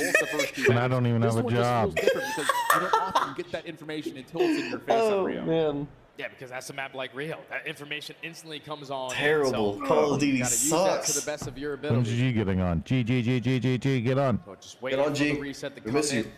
I know the crowd, the Greenwall fans starting to rally on in. They cannot wait for this series to be done so they can watch their boys potentially hold the trophy at the very end. Oh, they're getting turned up. We're getting hydrated. Wow. We're getting hydrated. Feeling fantastic. Yes, sir. Oh, the crowd's asking for it. You got to give it to them. A second one. Yeah. The second one. Come on, that's a brand new one. Come on, boy. Stay hydrated, kids. That's good apple juice right there. That's great. Great apple juice. Unreal stuff. We love it here in Texas. Everything's bigger, including the stakes right now, apparently. And you see the faces of both Paul X and Awakening. They are just waiting for this game to start. And we are getting word now that the game is getting ready to load on back in. Yep. Lower Gaming are going to be up 1-0. So here we go. Yep. Back into the game 7. Fly-throughs on the way on our side, so here we go. Jumping right back in like you mentioned. 1-0 count for Lower Gaming. Is there anything different here off of this opening setup just based on the fact that some things had been seen? Again, no trophy systems as well, so expect to see some of that main utility being used for information gathering early here. Yeah, and I think if you're Purge, like he was able to find that first blood on that round before it disconnected due to the fact that he was super aggressive through top mid. You had a trophy system to keep you alive, but now that you don't have that, God, Call of Duty couldn't fix their servers even if they wanted to.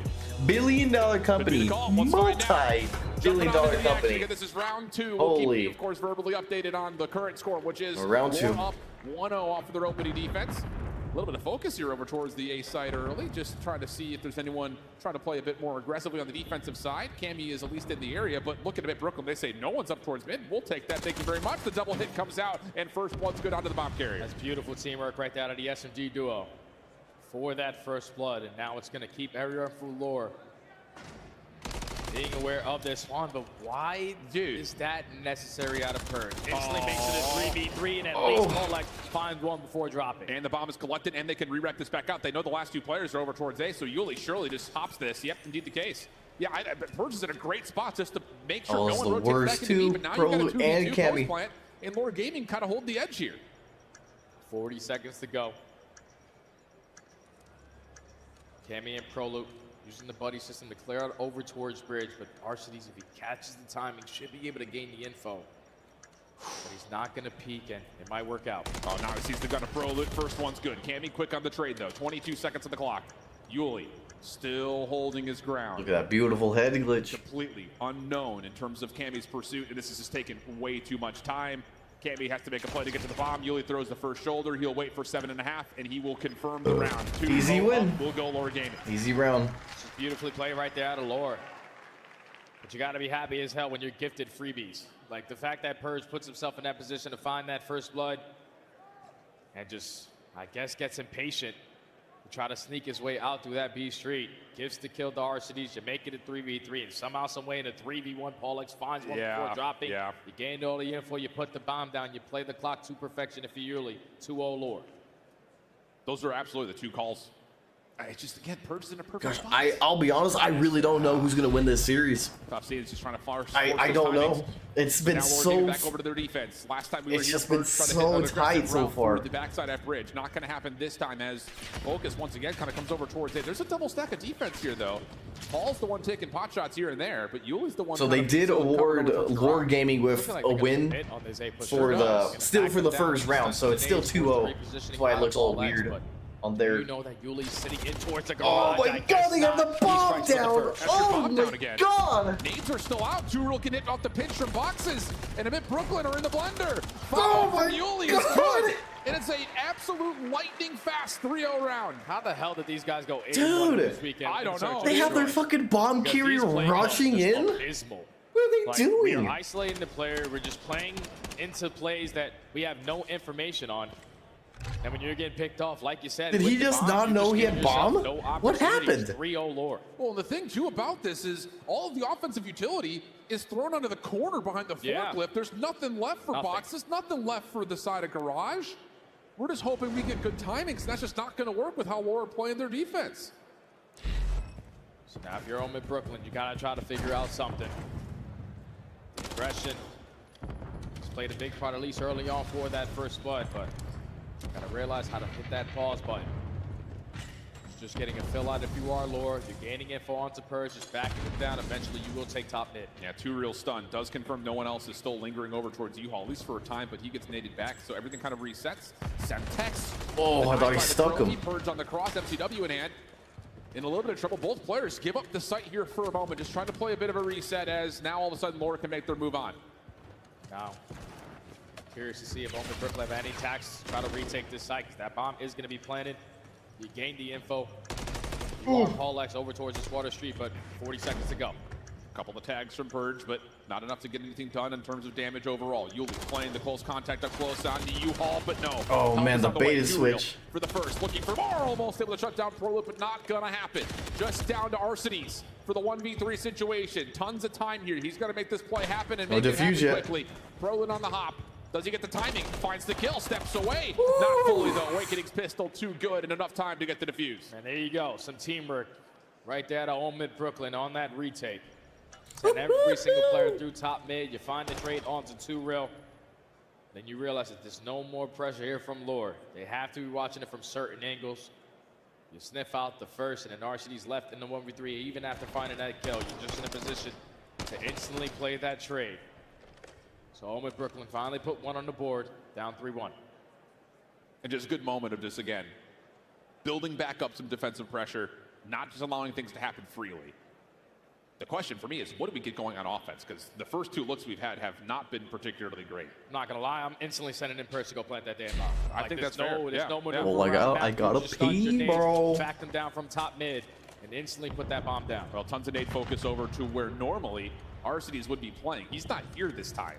Instead, it's 2 real who's holding the close corner on the windows. This opens up a bridge play to start happening. ProLoop stun does land, but I don't think he understands where that connects. That's on Arcedy's backside Eskies, not close stairs. Yeah, but you're clearing all this space now.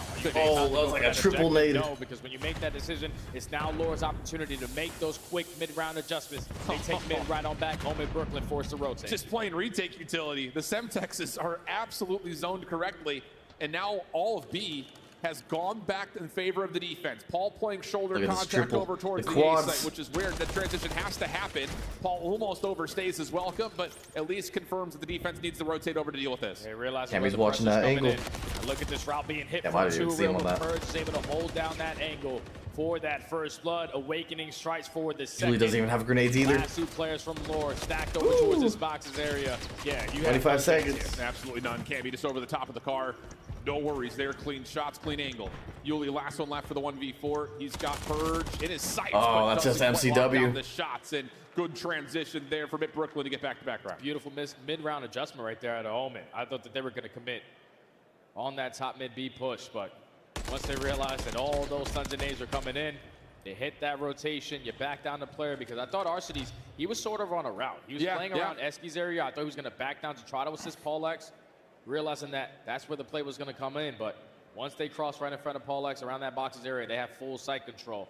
It's a matter of time. I think the important part about that was it wasn't the full team to cross around Paul's angle, so there were still members watching that flank. So good discipline coming through, even though the clock was starting to put a little bit of pressure on. Back over to Lore on the offense. Opening stuns and nades, largely denied by the defensive trophy system of ProLoop, but doesn't stop 2 real from hopping on and immediately thinking about trying to go for the plant, but a couple of defensive nades push him off for a moment. This looks like they want to get a B push here. Just waiting for the right time to strike. Nade is going to connect, so you're just going to back down 53 HP to play your life. Before having all this map control through top mid, all you have to do is watch right in front of you. If you are Paulex, do not give up that overextension. Oh, man. Blood from Yuli. Has a chance to chase down more. 2 real is with them. The isolation towards the backside of B is brilliant. So now it's on to Cammy. All right, we need an ace. Maybe has a chance Let's to watch see over ace. B, but it's going to be a full wrap back over, and there's just not going to be a lot of space All for him to right, work shoot, with here. Cammy's 3-0, baby. This is not going to be easy. It doesn't Nope, even get a not easy chance at all. 4-2. to make that round happen. Lower Gaming just take top mid away. Lore gets that cushion. Great place to get aggressive to their side of the map. Yuli and 2Real finding 3 in the feed. Leaving Cammy in the 1v4, that's just perfectly played right there to Lore. Those mid-round adjustments, again, being way too damn fast. And I think the other part Hey, about that is huge shout out on the YouTube side. We have 17 votes, 88% for Optic, 12% subliners. Honestly, thank you so much for the participation. It's a bold call, but it works out nicely. So 4-2 now the count for Lore Gaming, getting closer and closer to securing what would be their second Open Championship, and of course, the big kahuna being the Challengers Champion at the end of the year. Mid Brooklyn looking to maybe do something a little bit more standard here. A little 4-man push over towards the top side at B. Prolud thinking about the early plan. Yeah, I'm instantly going Oh, down. that was a hell of a play. Gaming the opportunity to even think about this retake quickly. First blood goes in favor of Purge. We started to turn around off the replay. Sitting at 5-3 overall, you just got to be ready for this push. First connection, good for 2Real, popping up those Prolud. Wow, good trades. Arcitys over towards Eskies, and no chance for the last member to make any moves. There goes the cushion. 4-3. We start to go, keeping it tight. You just don't allow Lore Gaming to make that mid-round adjustment that they have been able to do every single time. It usually comes in quick, but when you plant that bomb, that's a lot faster than they were expecting. So you find the first blood, you dominate it over towards the bridge area, and then you trade effectively through top mid. Home at Brooklyn, staying alive. Yeah, 4-3 now. And the thing about it is defensively, they're starting to work on some stuff too. So it's not just the offense. Gee, when are you getting off? Can they keep following up with these defensive adaptations that they would need? The series is about to end right down the wire too. GG. Throw the majority of their utility. Nades are thrown deep though by the defense. They're looking to contest this B site, and they will get control top mid. And I love how aggressive Home at Brooklyn are being to take away top mid from Lore. So get a couple hit markers with those stunts and aces. I don't know if RC's timing was world's worst there. He's not going to be able to spot him, and unfortunately, Purge stops shooting. First blood, favor of RC. And the hit's still on. Awakening has to commit to staying on top of this vending area. Cammy also rotating back over. Ooh, he's going to put himself in a very tricky spot. Just needs to go 1-for-1 here. That would be more than fine. Sees 2Real on the cross, gets the first. Lots of damage into the second. No follow-up, though. And the bomb will be collected with a chance to plant it in. Yeah, bomb should go down, but if you are RCs, you don't want to fully commit on this gunfight. Yup, hack it where what you like. Keep the man advantage in your favor. Is there timing here for Prolud at all to catch anybody from the boxes area? Not quite. RC's trying to get back over in the mantle. Terrible timing. Yuli to try to guard the flank. That doesn't work. So now a 2v2. And both of the last post-plan offensive members are going to try to isolate. See if they can catch timing here. Awakening. Good look at Yuli, but the shots don't land. And now all of a sudden, Yuli gets aggressive, finds the kill. Down to Prolud. First shot's decent, but not enough to find the kill. And Lore Gaming are on championship point. I thought Awakening put himself on the super ultra mega route, and it was going to work out to perfection. But some premature shots onto Yuli. Fortunately leads to him dropping. And that is now gonna put Lore at game point for the chip. What do you call here if you're Mid Brooklyn, man?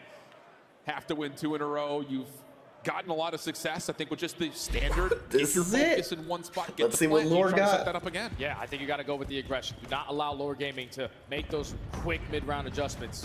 As Awakening this time around is going to be the bomb carry. The SMGs are just going.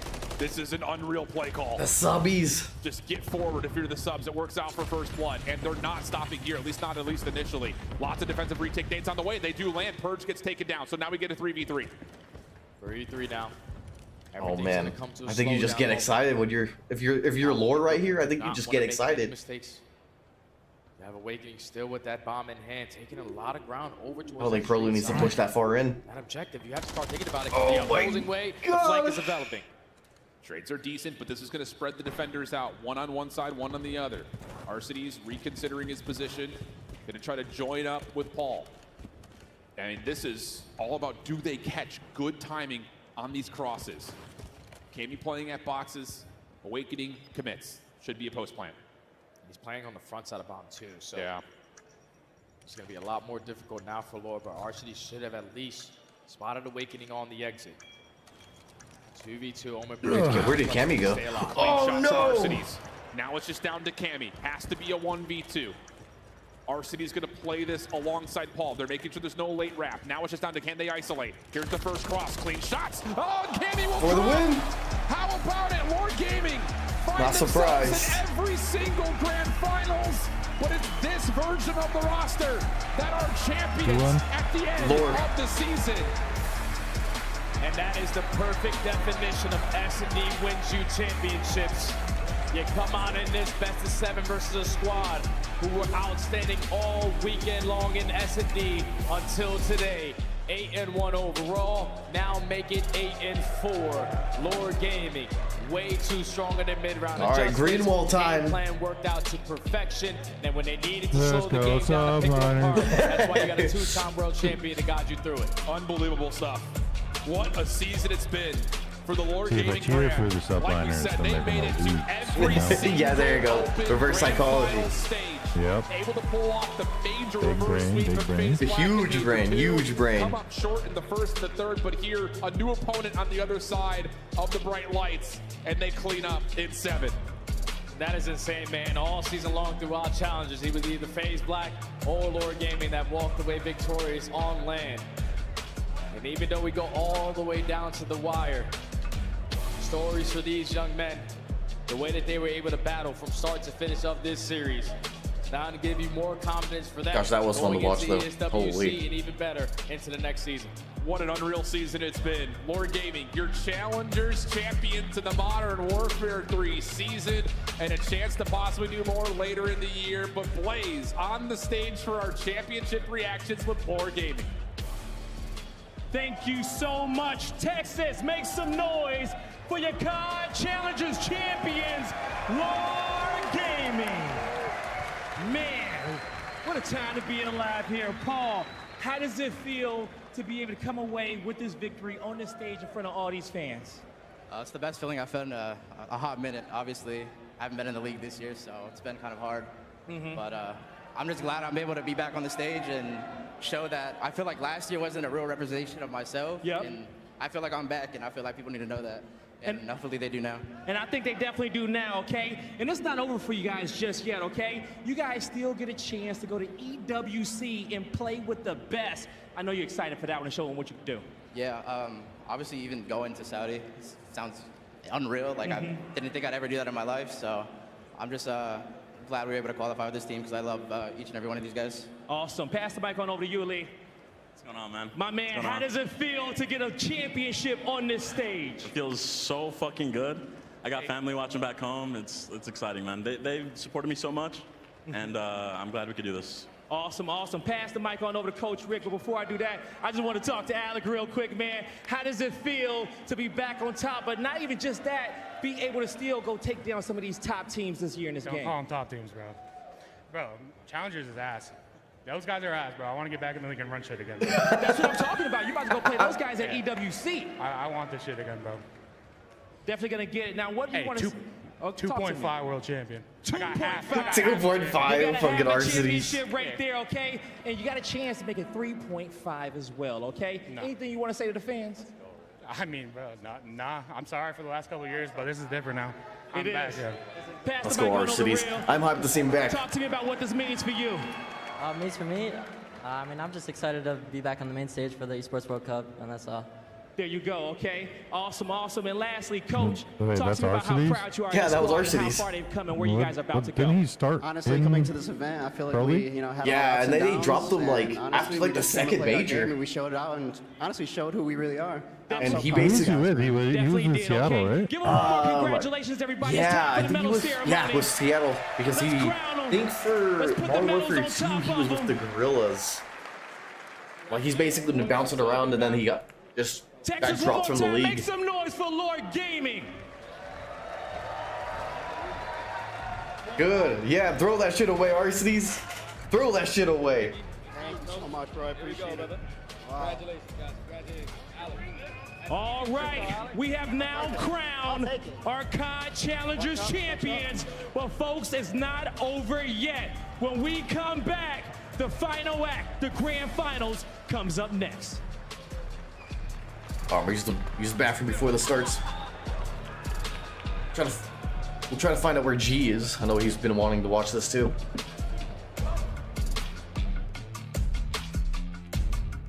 We're trying to call up Price too. This is his boys.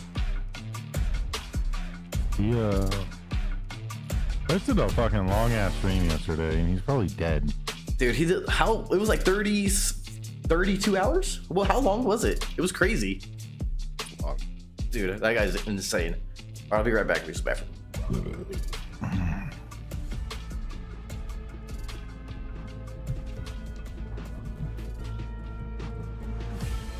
Don't forget to drink your water.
Let's go, baby.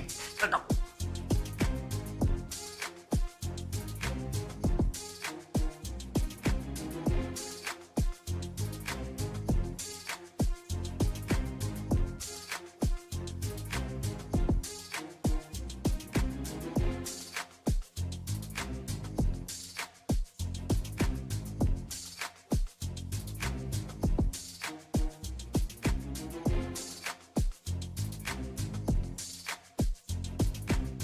But I still think, like,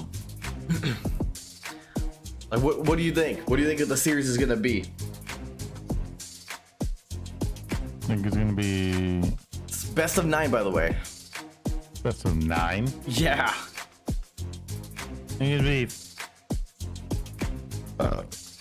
Holy. 4-2 subliners. Okay. So the first is Karachi. Oh my God, 3 Karachis in a row. Hardpoint, Surge, and Control. Rio Hardpoint, Invasion, Search, and Invasion Control. Then 6-star Search, Subbase Hardpoint, and Rio Search. They're all the maps. 1, 2, 3, 4, 5, 6, 7, 8, 9. So first win 5.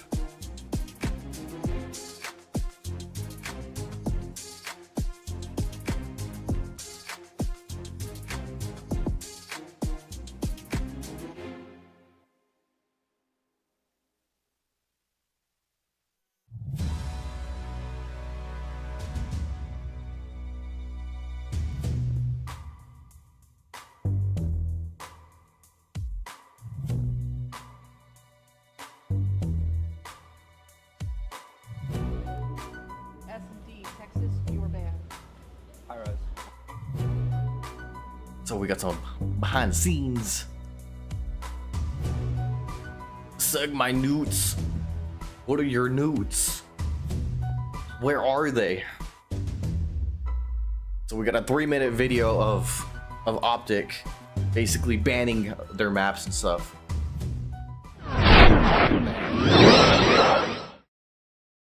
Alright, gentlemen, we are in this together. I hope that you both have reviewed the best of 9 that was sent. Yep. We're going to do this slow and steady. We're also going to verify everything at the end and make sure that we're locked in with our appropriate choices. Yep. Texas, you are coming for winner's bracket. Team A. You are picking Team A.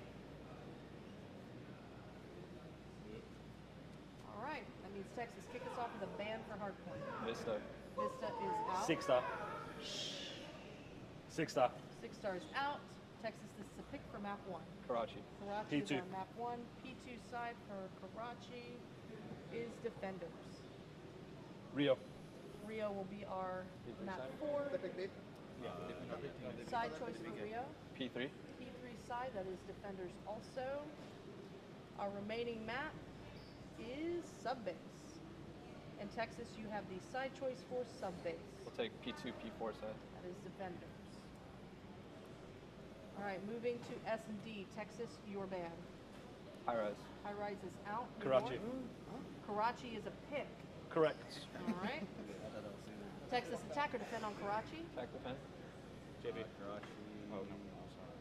Karachi won Defense. Defense. And your choice for map 5, please. Invasion. Invasion will Attack be our on map 5. And then Attack. 6-star for map 7. 6-star is our map 7. Texas, Defense, your offense. side. Yeah. What's usually Offense. High rise. Offense for that. Our remaining map is Rio. Rio. For map 9, and Texas, Wouldn't you that have be the fucking side hilarious? Attack defend. The last 2 maps of Israel, bro. What a time. Offense. Defense. Defense on that. It might have to, bro. Just to see. Gentlemen, now we're moving to control. Texas, your veto. High rise. High rise is out. This is a pick. New Karachi. York. Karachi will be our map 3. Texas, your side. Offense, right? Attack. Attack. And then map 6 Oh, no, the band is is Invasion. Invasion. Defense. And New York, you get to pick this side. Defense. Defense. We got a side, Claire. Come on. So what are the maps? All All right. right, gentlemen, this is our summary. Triple Karachi. Please actually look this over. No, I we need already a did. confirmation We looked at and- it yesterday, Claire. We looked Who at would have it. guessed? I need a confirmation. Who would have guessed? text in the Triple Kawashi Rio Invasion. Damn.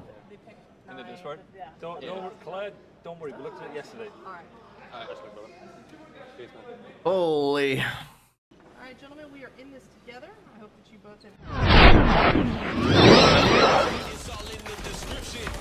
Damn. 3 Karachis in a row though, that's crazy. It's kind of lame. Don't get me wrong.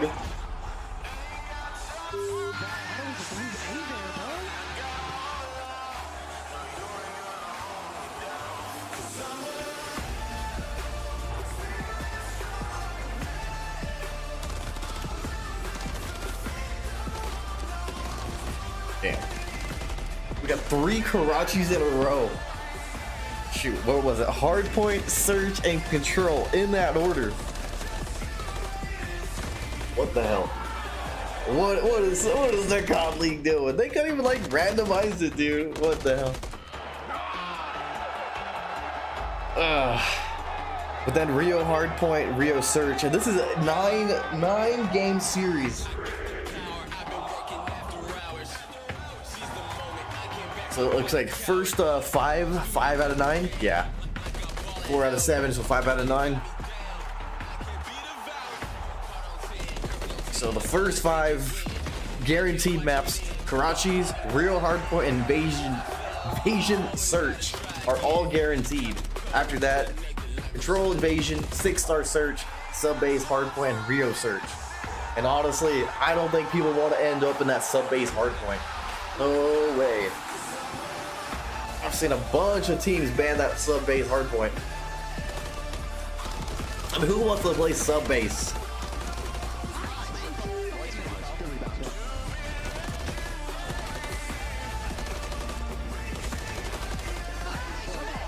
Holy.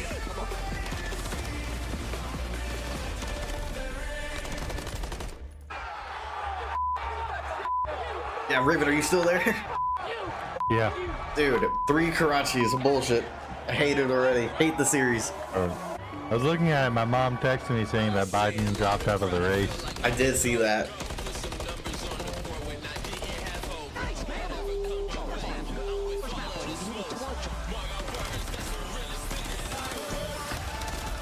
And it makes sense, he definitely should not have been running, so. I mean, I think it would have been a landslide win for Trump anyway. I mean, I still think so. I'd be wrong. Yeah, I mean, I don't think Biden should be in there. With his state of mind.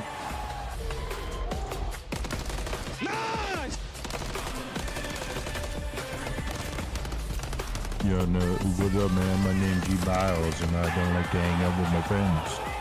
I'm championship.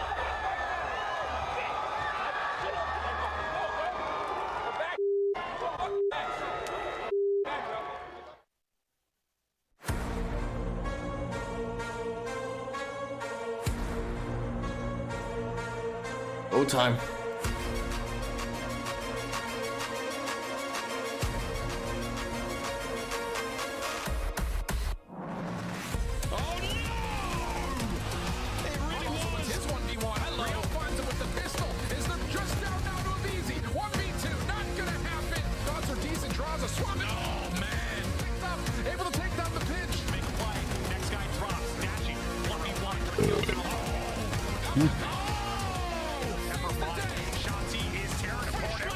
You gonna get a team together for fucking the new Modern Warfare or the new Call of Duty? Probably not. Like I said, I'm pretty retired from COD. I think the only thing I'll probably do, I think the zombies is gonna be a main focus when it comes to new COD. I think I might, like, I'm looking at it more on the content side. And from the content side, I'm gonna focus heavily on the zombies. Multiplayer, if anything, I'll probably do the camo grind. Maybe even when ranked comes out, maybe I'll do a video for that too. Hi guys, this is Mr. Waffle Waffles here. Yeah, yep, yep. So really, like, don't get me wrong, Treyarch never goes wrong with zombies. So I'm pretty optimistic with this game. Don't get me wrong, but we'll see. I just don't know what my current plan with the new COD is, and I just really don't know if I'm even gonna like play much of it this year. So yeah, we'll see.